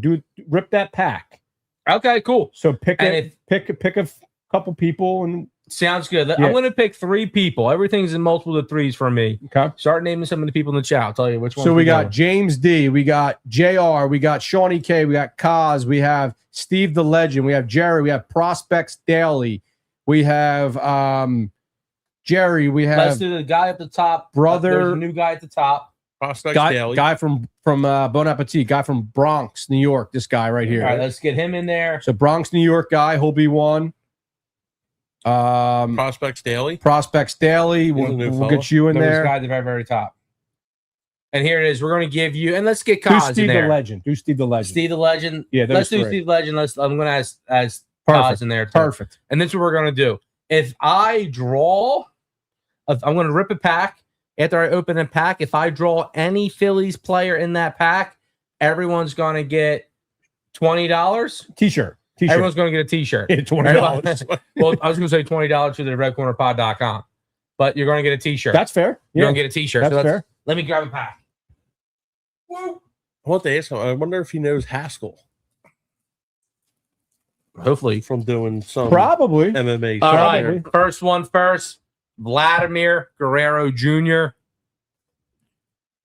We got the young kid, Jack Caglione up. Royal came up last year. Be He's supposed to careful be with hitting. them. You don't know how to Nick Kurtz. Yeah. Nick You don't Kurtz, know how to rip cars. Yeah, be Nick careful. If Devin doesn't know how to rip cars, you definitely don't know how to rip cars.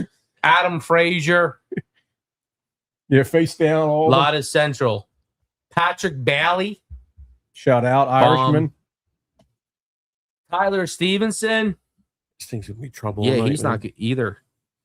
I feel bad, guys. Warminster, Bagnable, literally doing everything heard of. Shane Smith, Okay. Ryan Ritter. We got two more. Uh-oh. Nick Castellanos for the Phillies. No Let's go. Is that a loophole? We pulled the Nick Castellanos card. Everybody's getting a red corner shirt. Let's go. Congratulations. So hold on. Recap there. You believe that? Nikki C coming for the victory there. He's only clutch when it doesn't matter. Well, that's pretty clutch. That was clutch. So, couple defensive His Spear's probably in South Jersey. He's probably chilling at home adjustments for right the now. Phillies here. What do you got, Bones? Brandon Marsh to left field. Crawford, who pinch hit for Sosa, stays in center, and over to right field is Hill. Thank you for that. So let's just do a recap because obviously this was where it gets a little bit froggy with the chat because they have to reach out to us. So we had this guy. So Bon Appetit, you want a t-shirt. You have to DM us on our socials. Let me put the socials up right now. So there's our socials below. DM us on one of our socials. You want a t-shirt. Okay. So you're one of them that want a t-shirt. Congratulations. Steve Kaj, you want a t-shirt. Steve the Legend. Steve the Legend. We have two Steves. You want a t-shirt. And Prospects Daily. You want a t-shirt.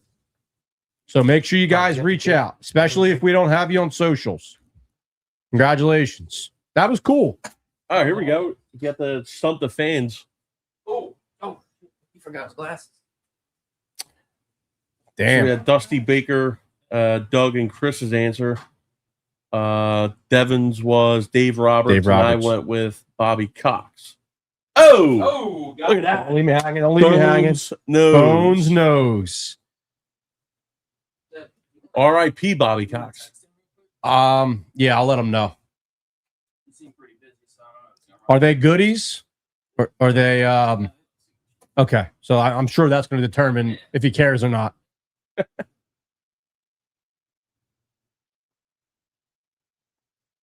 Was that Reaching out to him right now. Dot to Harper. All right. So final line for Christopher Sanchez, and this is my line, not the baseball line, because for some reason I didn't get Trey Turner an error on that play. 5 2/3, 3 strikeouts, a walk, 7 hits, 4 runs, 3 of them earned. And I believe he would only get charged with one of them, just the error of unearned, not every run that inning. That makes sense. I think if it was 2 outs, it would have been, or something like that. It's something Right. weird. But I'm pretty sure I got it right. Whoever's doing the book at the Brewer Stadium's got it wrong, the scorekeeper there, because that was clearly an error. Yeah, that was an error. Who was that batting? Contreras? And we got Chris's boy Chase Sugared up here. And by the way, good opportunity. A lot of people in the chat and all of our streams. We got Twitter, we got Facebook, we got YouTube, of course, our main thing, YouTube. Do us a favor, hit that subscribe button, and please hit that like button. Yeah, that was Contreras that was batting, and they got an error. Should have been. I know he had the range to his left a little bit, but still had plenty of time, and he just threw the ball Yeah. short and right to Bryce Harper. That's a single on the right. Oh, and an error. Brutal. He's got so Hill goes with a toothpick in his mouth. That's dangerous. You don't see that a lot for an outfielder. Nope. So we got the single and then E9. Mark that. If they don't give him an E9 for that, then it's crazy talk. Slim's back. Audio's been good, Doug. Awesome. And shout out to Doug here. Shout out to Doug, the producer. He's done a phenomenal job. You see all this stuff on the screen here, but a lot goes into preparation. So shout out to Doug. Shout out to Top Chalk Studio. For some reason, Top Chalk is like the hardest thing for me to say, but I think I got it out that time. If you need any photography, if you need any media, video packages, weddings, parties, Doug's our guy, and he'll take care of you. Business to business, he does everything. Headshots? Specialties with the headshots. So you're looking to increase your LinkedIn. I know the boomers are all on Facebook. LinkedIn's the new frontier. It's coming back. So tighten up your LinkedIn's. Come check Doug out. Here's the Miz. This game has been miserable. Could you imagine when, like, I think it's Jay-Z's production company now, MTV back in the day, putting on the Super Bowl and the Super Bowl just being a flop of a game? Didn't the Super Bowl stink last year? It stinks like all the time. But last year was a really bad one, right? Oh, it's the Eagles. That wasn't last year. Well, 2 years ago, the Eagles was a terrible game. Yeah, 2 years in a row. Blowouts. Right, and then this year, just it was a bad game. It didn't stink for us, though, because we're Eagles fans. But you're right. They bad football games.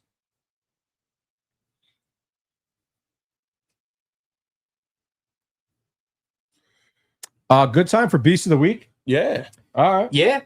Sounds good to me. So let's go to everybody's favorite segment of the week, Beast of the Week, and that is brought to the Red Corner by Then Before Fitness.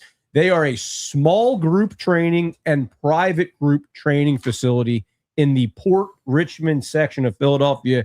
It doesn't matter if you're in Northeast Philly, if you're in South Philly, if you're in South Jersey, West Philly, wherever in Philly or the surrounding area, because they are right off of I-95. They're right there in Port Richmond. Parking's phenomenal. And on top of that, the crew there is phenomenal. Family-run business. We were just talking about this earlier, right, with Smalls. Another family-run business, 2 brothers that run it. Great guys. It doesn't matter if you're just in a fitness funk or if you are a fitness grunt. You can go there because they got something for you. Shout out to them. But let's start with you, Bones. Who's your Beast of the Week? My Beast of the Week is Bryson Stott. Stott was 7 for 19 this week with 6 doubles. He had 5 RBIs. Has a hit today. Infield hit. Yep. And he's been since Mattingly. He's been hit or miss the last couple weeks, but this week he really stepped his game up and split the Phillies' knee right now because this is probably his last stop for it. Yeah. With the Phillies, if he don't pick it up, they're probably not going to re-sign him. So right. So or maybe audition for in trade talks if they go after a right-handed bat, right, and bring someone back. So I'm going to give it to Bryson Stott this week. Good one. My Beast of the Week, it's Mr. Honestly, he has the most anticipated at-bats right now outside of probably more so than Kyle Schwarber, and that's Brandon Marsh. The last 7 days, he's 7 for 22. He's batting .318, which is below his batting average for the year, which is among the top in all major leagues. He scored 4 runs this week. He had 1 home run, 5 RBIs, 1 double. He's been hitting homers off lefties more recently. He has solidified himself in the all-star conversation. And yeah, my Beast of the Week is Brandon Marsh. Again, a little odd. We saw him get pulled. No, he's still in there. That was Sosa got pulled. Yeah. He just went over to left field. Right. No, yeah. I mean, Brandon Marsh, everyone has been rallying behind him for the All-Star game. Obviously, that would be incredible to see, especially all the, I hate to use the word hate because I feel like he does have a nice mix of passionate fans. But coming into this year, there's a lot of loud voices. And by the way, the Red Corner was included. We thought he was a platoon player, and he's proved us wrong all year long. Yeah. So shout out to Brandon Marsh. New guy. Love to see the Beast of the Week. My Beast of the Week is a guy that I feel like needs a little bit of love right now. That's JT Realmuto, right? Coming off a monster game yesterday. the guy's been battling injuries all year long, right? He's been the Iron Man that Slim, you've been calling him that for a couple of years now, and I'm going to steal that. He's been our Iron Man, and monster game, right? 4 RBIs, 3 hits, a home run yesterday. You love to see it. He's there. You love to see when JT Realmuto's in there. We know what the alternatives are. Catching is a weak position in the league in general, so we're happy having our Mr. Consistent there. We just got to keep the injury bug off him. That's what we need. Yeah, retro game yesterday reminded me of glimpses of 23, 24-ish. Bomb. That was a bomb. It smashed that little scoreboard. Went boink. Crazy. And he beat that out. Speaking of backup catcher. We're not dead, but I mean, 4 runs. You get a little damage here. This would be big. Turn the lineup over. Do what they did to us yesterday. Exactly.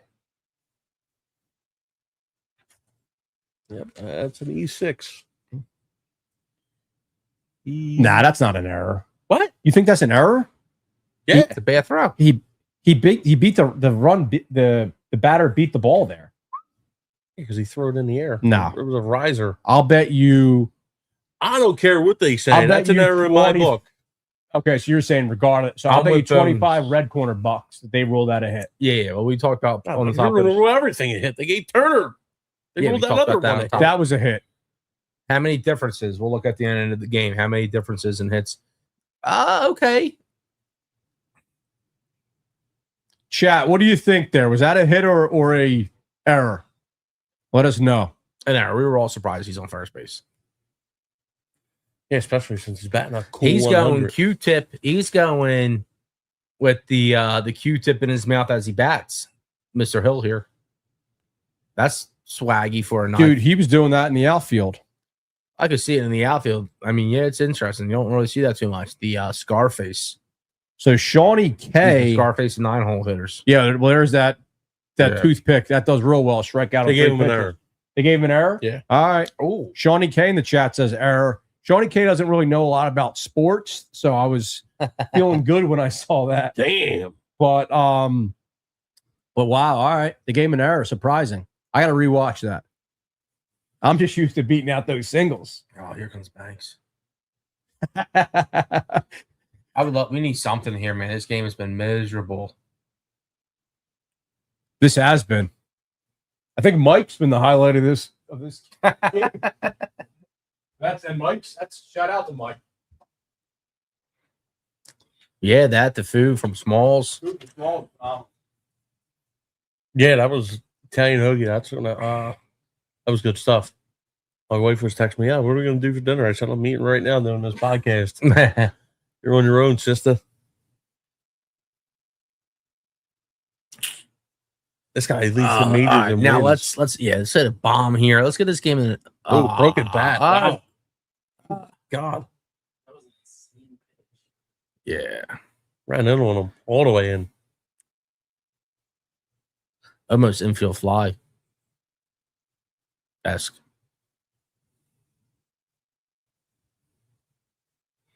Is that the starter still? No. They're on their Ashby, second whose reliever. father's the former player. Was that Andy Ashby's kid? I believe so. Got the rec specs. The Brewers got an ugly bunch of players, man. Dude on first base looks like he's from Lord of the Rings. The mustard yellow sneaks, like the yellow mustard. Like, is that because the Brewers, like, you got a hot dog with the yellow mustard? You want a beer? No, I'm good. I got the tattoo too. The limited edition one? Yes, sir. Yeah, look at this guy. Tell me I hit it right on the head. They cut right to this guy. He's the pitcher.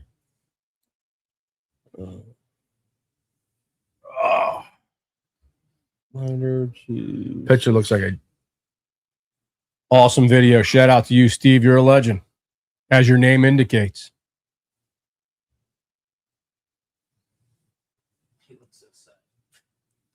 Be a big hit here. Be a big Turner bomb.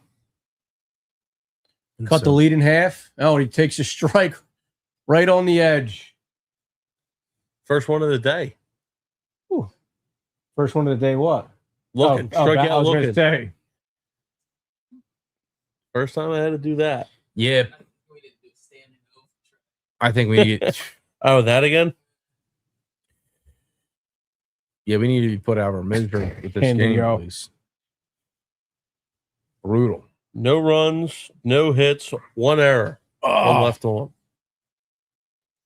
Any other trivia? What do we got here? Yeah, I got one more trivia All for right. you guys.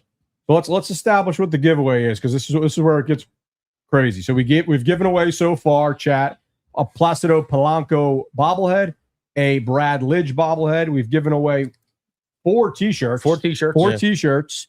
And now what's our next giveaway here? I think we got another Another bobblehead. in there. bobblehead? Let's Yeah, get a bobblehead going here. we got another bobblehead in there. I think we got a Ryan Howard bobblehead in there, or is it just a regular figurine? Aaron Nola wants it. How do we do this one? This is cool. Yeah, that's the regular old school bobblehead, This is vintage cool. bobblehead. So very cool. This is probably So worth some money. it will be after I sign it. Theme of the day. So on this day, it's June 14th. On this day, 39 years ago, and this is fictional, what happened between the Mets and the Phillies? This is fictional stuff. It's from a show. I'll give you that hint. It was 39 years ago today, June 14th. That's a nice question. I think it's a layup. For those, Listen for to the those question. who Listen to the watch the question. show, Listen to the question. Yeah. fictionally, what happened between the Phillies and Mets? So it comes from a show Do you know the answer? 39 years ago. Not really, no. Okay. You guys, and I don't know much about He the asked answer. me. I got it. Yeah, yeah, Okay. yeah. Well, right. I wouldn't be someone that would get this. Oh, yeah? No. And actually, on this day in Phillies history, I got something that Tying actually in? happened in Phillies Yeah. history. See, I live in the what actually happened world. That's fair. Chris's boy, Tanner Banks, in the game. He's struggling. He has the 5 o'clock shadow. Final line for Sugar. Inning in the third, 1K, 0 walks, 1 hit, no runs. So can we pour one out for Chris Young's or Chris Sanchez's Cy Young already? We think. No. Stop. I mean, Well, obviously, he's the definitely not in margin. the lead anymore. No, It's definitely Armijo. not. Yeah. Margins are thin. Dude, there's injuries. There's. I don't think there are. You're right. Yeah. But even then, we're talking about. I mean, they would have to get injured soon. This is Sanchez. I think Sanchez, including today, which, by the way, like you say, 4 runs. That's really not that bad of a start, right? I think he's had 2 bad starts so far this year, including today. I agree. Yeah, that one game where we give up the 11 hits. Yeah. Right. Yeah. And that was This was the most runs he gave up. and one was a month and a half ago. Yeah. The shortest outing since Right. April 23rd. His uncle. Someone saying his uncle in the chat. Do you guys know what that's a reference to? His uncle. Yeah. Guess. Oh, his It's uncle. his uncle. Andy Ashby's was at the dude Ashby's uncle. Oh, the pitcher cool. for the Brewers. And then James in the chat saying he wants all the ice cream hats. Those are decorations, James. I got one here. Couple Bones, you got that one right. I got that one. I got that one. Oh, damn. You got all this of them. one. Oh no, I don't have this one. Ah. I got this one and the old Phillies one. And Or not old Phillies I one. didn't the, bring it, but the the sport regular bomb. Phillies one. You don't got the It's sport right bomb. there. That's Devo's sport bomb. Yeah, Yeah. but that's you got it. Yeah, you still need to get the Schwarbaum, dude. What are you doing with your life? Yeah, I'm gonna tackle that thing. Yeah, it's pretty good. Now, you almost did the Schwarbaum plus an additional ice cream, right? What do you mean? Oh, he was looking if there was a helmet, he was gonna do it. Right. Yeah, I would have Yeah. gotten to that. Yeah, day. he's got a complete. He had a different mindset shift going into this year. He's locked in. That's all right. 2026 Slim is not the same. as So 2025 July, Slim. we're going to see. Actually, I've been asking around too. It's funny you say that. We're going to see them in July. The next ones are the All-Star helmets are the next ones. Obviously. Well, I could have told you that. well, you didn't. I'm breaking the news right The now. Phillies are I just going broke to the be news. off a lot. They're not going to be in Philly a lot because of the soccer All games right, well, going on. that's We need a source for this shit. Who do you think I talked to? You got a source? I talked to. I went All straight right. to the people at the Good. right at the park. Get their number, dude. Tell them we'll give them like $20 every time they tell us. They When- did not when- want. They do not want to tell you. But damn, Yeah, you gotta get it. You gotta be. You gotta have a little bit of charm. some Red Corner merch might change that. How you doing back there, Doug? There's a Milwaukee Yeah, Brewers you're killing it. geriatric section. Yeah. Good. Anything you want to promote? You can jump on the screen if you'd like to. You don't have to. I'm just giving you. We're getting closer. Obviously heading into the ninth inning. Comment on it. Yeah, you can say the sponsors we brought in. They absolutely blew your butt across the room, right? The tea's awesome. The sandwich is awesome, right? Yeah. Some sponsors come in and it's not the stuff's not good. That is untrue when they link up with the Red Corner. Oh, really? Hey, I mean, you say the Tatsu tea. I think is phenomenal. The Tatsu food has tea been is awesome. phenomenal. The food is absolutely phenomenal. So Right. This is a great combo. Yeah. Great combo. That's Doug, everybody. Hey, everybody. Doug of Top Chalk Studio and Moko Media, commercial photography, video and podcasting services. The space here, Top Chalk, is available for memberships, for rent. The gear is accessible to anyone who wants to learn and not buy all this expensive gear on their own. We have the 3 different studio spaces, and I guess the lobby is now a live streaming space as well. Yeah. We built this. We have the podcast studio. We have the YouTube studio with some game systems in there as well if you want to Twitch stream and things like that. And then we have the photography studio. So if anybody's looking to kind of elevate their content, learn about those media industries a little bit, and just kind of dabble in them, I like to say that we provide a doorway of opportunity for people looking to kind of evolve. So Yeah. that's what Top That's a Shelf good way of Studio putting is it. about. Yeah. Yeah. And Doug, we don't have to give your entire bio, but you're a big time Phillies fan as well. Yeah. And you're from the PA area, Yeah, correct? yeah. So where'd you originally grow up around? So a little past the Longwood Gardens area.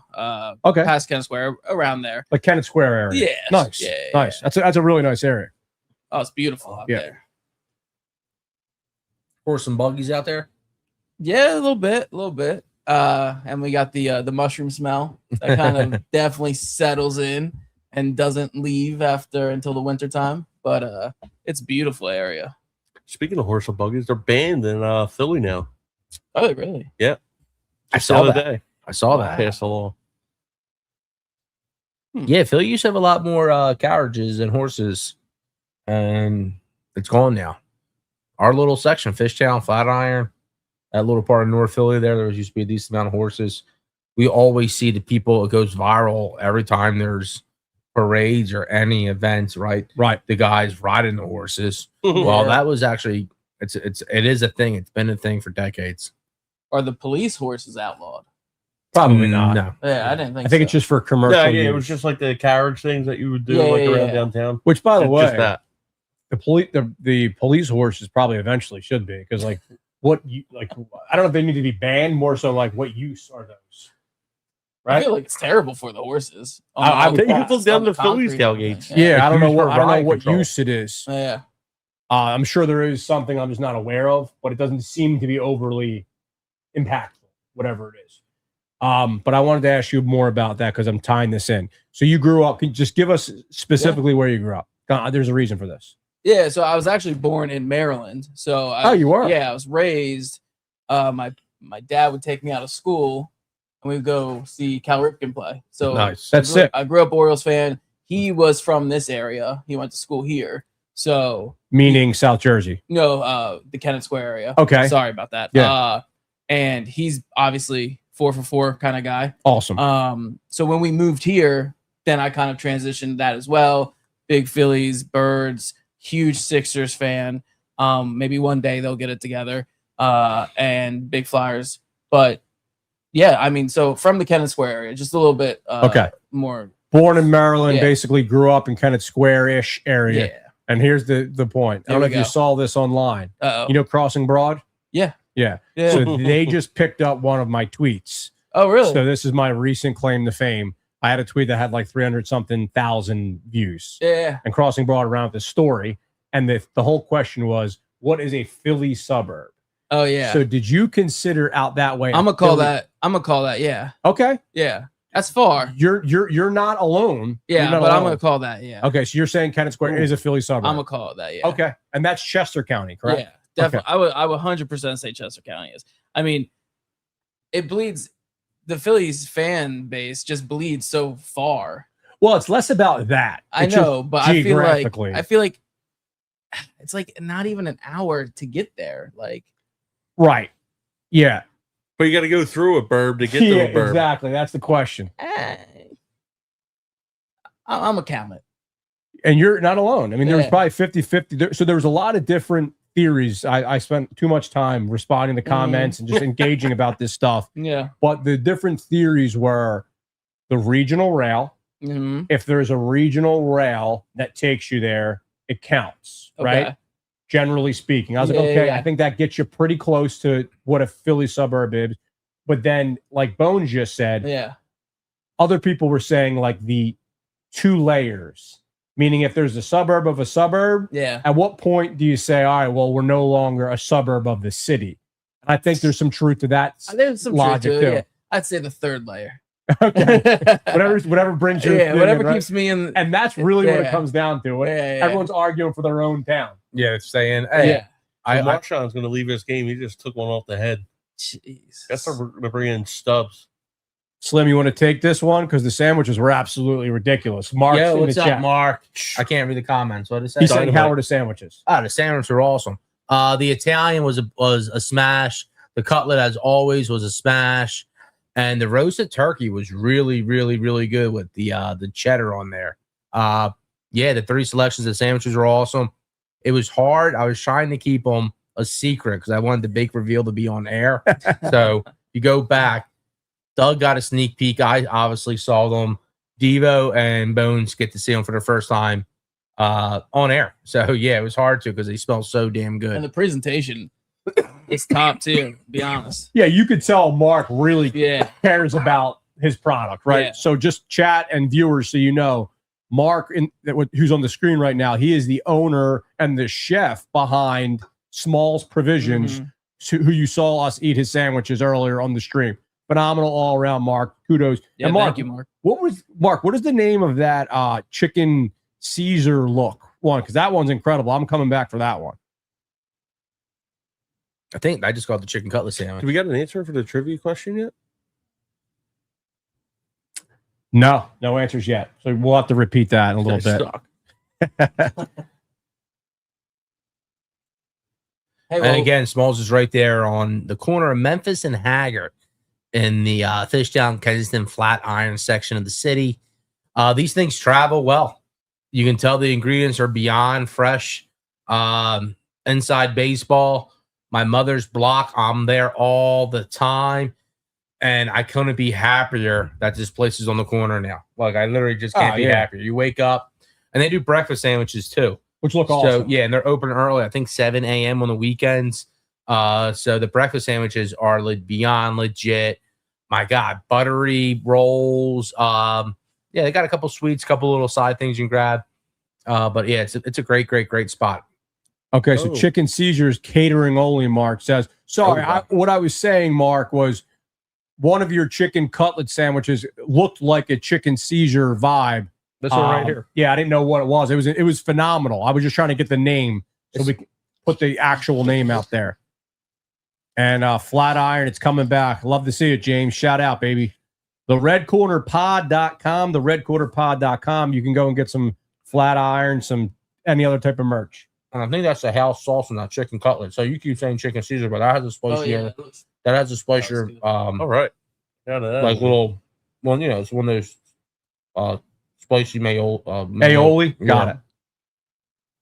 Yeah, I'm incorrectly calling it a Chicken Caesar wrap. Continuously. Okay, that's just the chicken cutlet. Only got one. Beautiful. All right, well, it's a good one, brother. And thank you. We'll be back. Everyone loved the sandwich, including Doug, the producer. Oh yeah, I was impressed. The rolls were top tier. Yeah, rolls are so good. All right, so going back to our conversation about the neighborhoods, right? Yeah. Or the counties, because the other common narrative was people saying all the counties, right? So any of the surrounding counties, meaning Bucks, Berks, Chester, not Berks, Montgomery, Bucks, Belco, the 5 main counties that touch the city, right? Yeah. Now, then what I say is the easy layup is, do you think New Hope is a suburb of Philadelphia? You're thinking long and hard. See, because like by my logic, how you guys just said it, I would say yeah. I would say the onion. Really? I would say the onion is like a 2-layer. Dude, you said the opposite thing. on Twitter. No, Yes, you did. I honestly, I never gave what I thought. I never gave what I Who thought. had your Twitter then? Somebody did. No, I didn't. Do you say, think New Hope's a suburb of Philly? Yeah, and I've been consistently inclusive with New the Hope is boundaries. Far though. Yeah, exactly. It's over an hour. Yeah. It's like New York land too. I think it's fine. It's a great town. It's a beautiful town. Yeah. I don't know if New Hope, that might be too much for me. Well, then you can't do the strict. So that I was having all these like logic exercises with that. Yeah. Yeah. That's a far. And the same thing with Downingtown. like Levittown, Wrangler, and that's probably I'd say that's pushing it. Oh, nice. I think Like Levittown's that's good. like the border. That's like Correct. the border for it. Correct. Ben Salem. Right. I feel like Downingtown really wants to be a part of it though. They all want to be. Yeah. Yeah. I feel like the people like more so in like Downingtown want to be a part of it compared to New Hope. That's what I feel the vibe was. Which you should factor in. I think that is fair. yeah. Downingtown's far though. Downingtown's far. We got Keith Hernandez spit on Newman after the Mets lose to the Phillies. Oh, there it is. he did, but Oh, who really spit on Newman? Wasn't Keith Hernandez? Who got But it? yeah, you got it, Walton. He got Walton got it. Yeah. Yeah, Walton in the chat, one of our favorite Red Riders in the chat. Shout out to Walton. Congratulations. You won a bobblehead.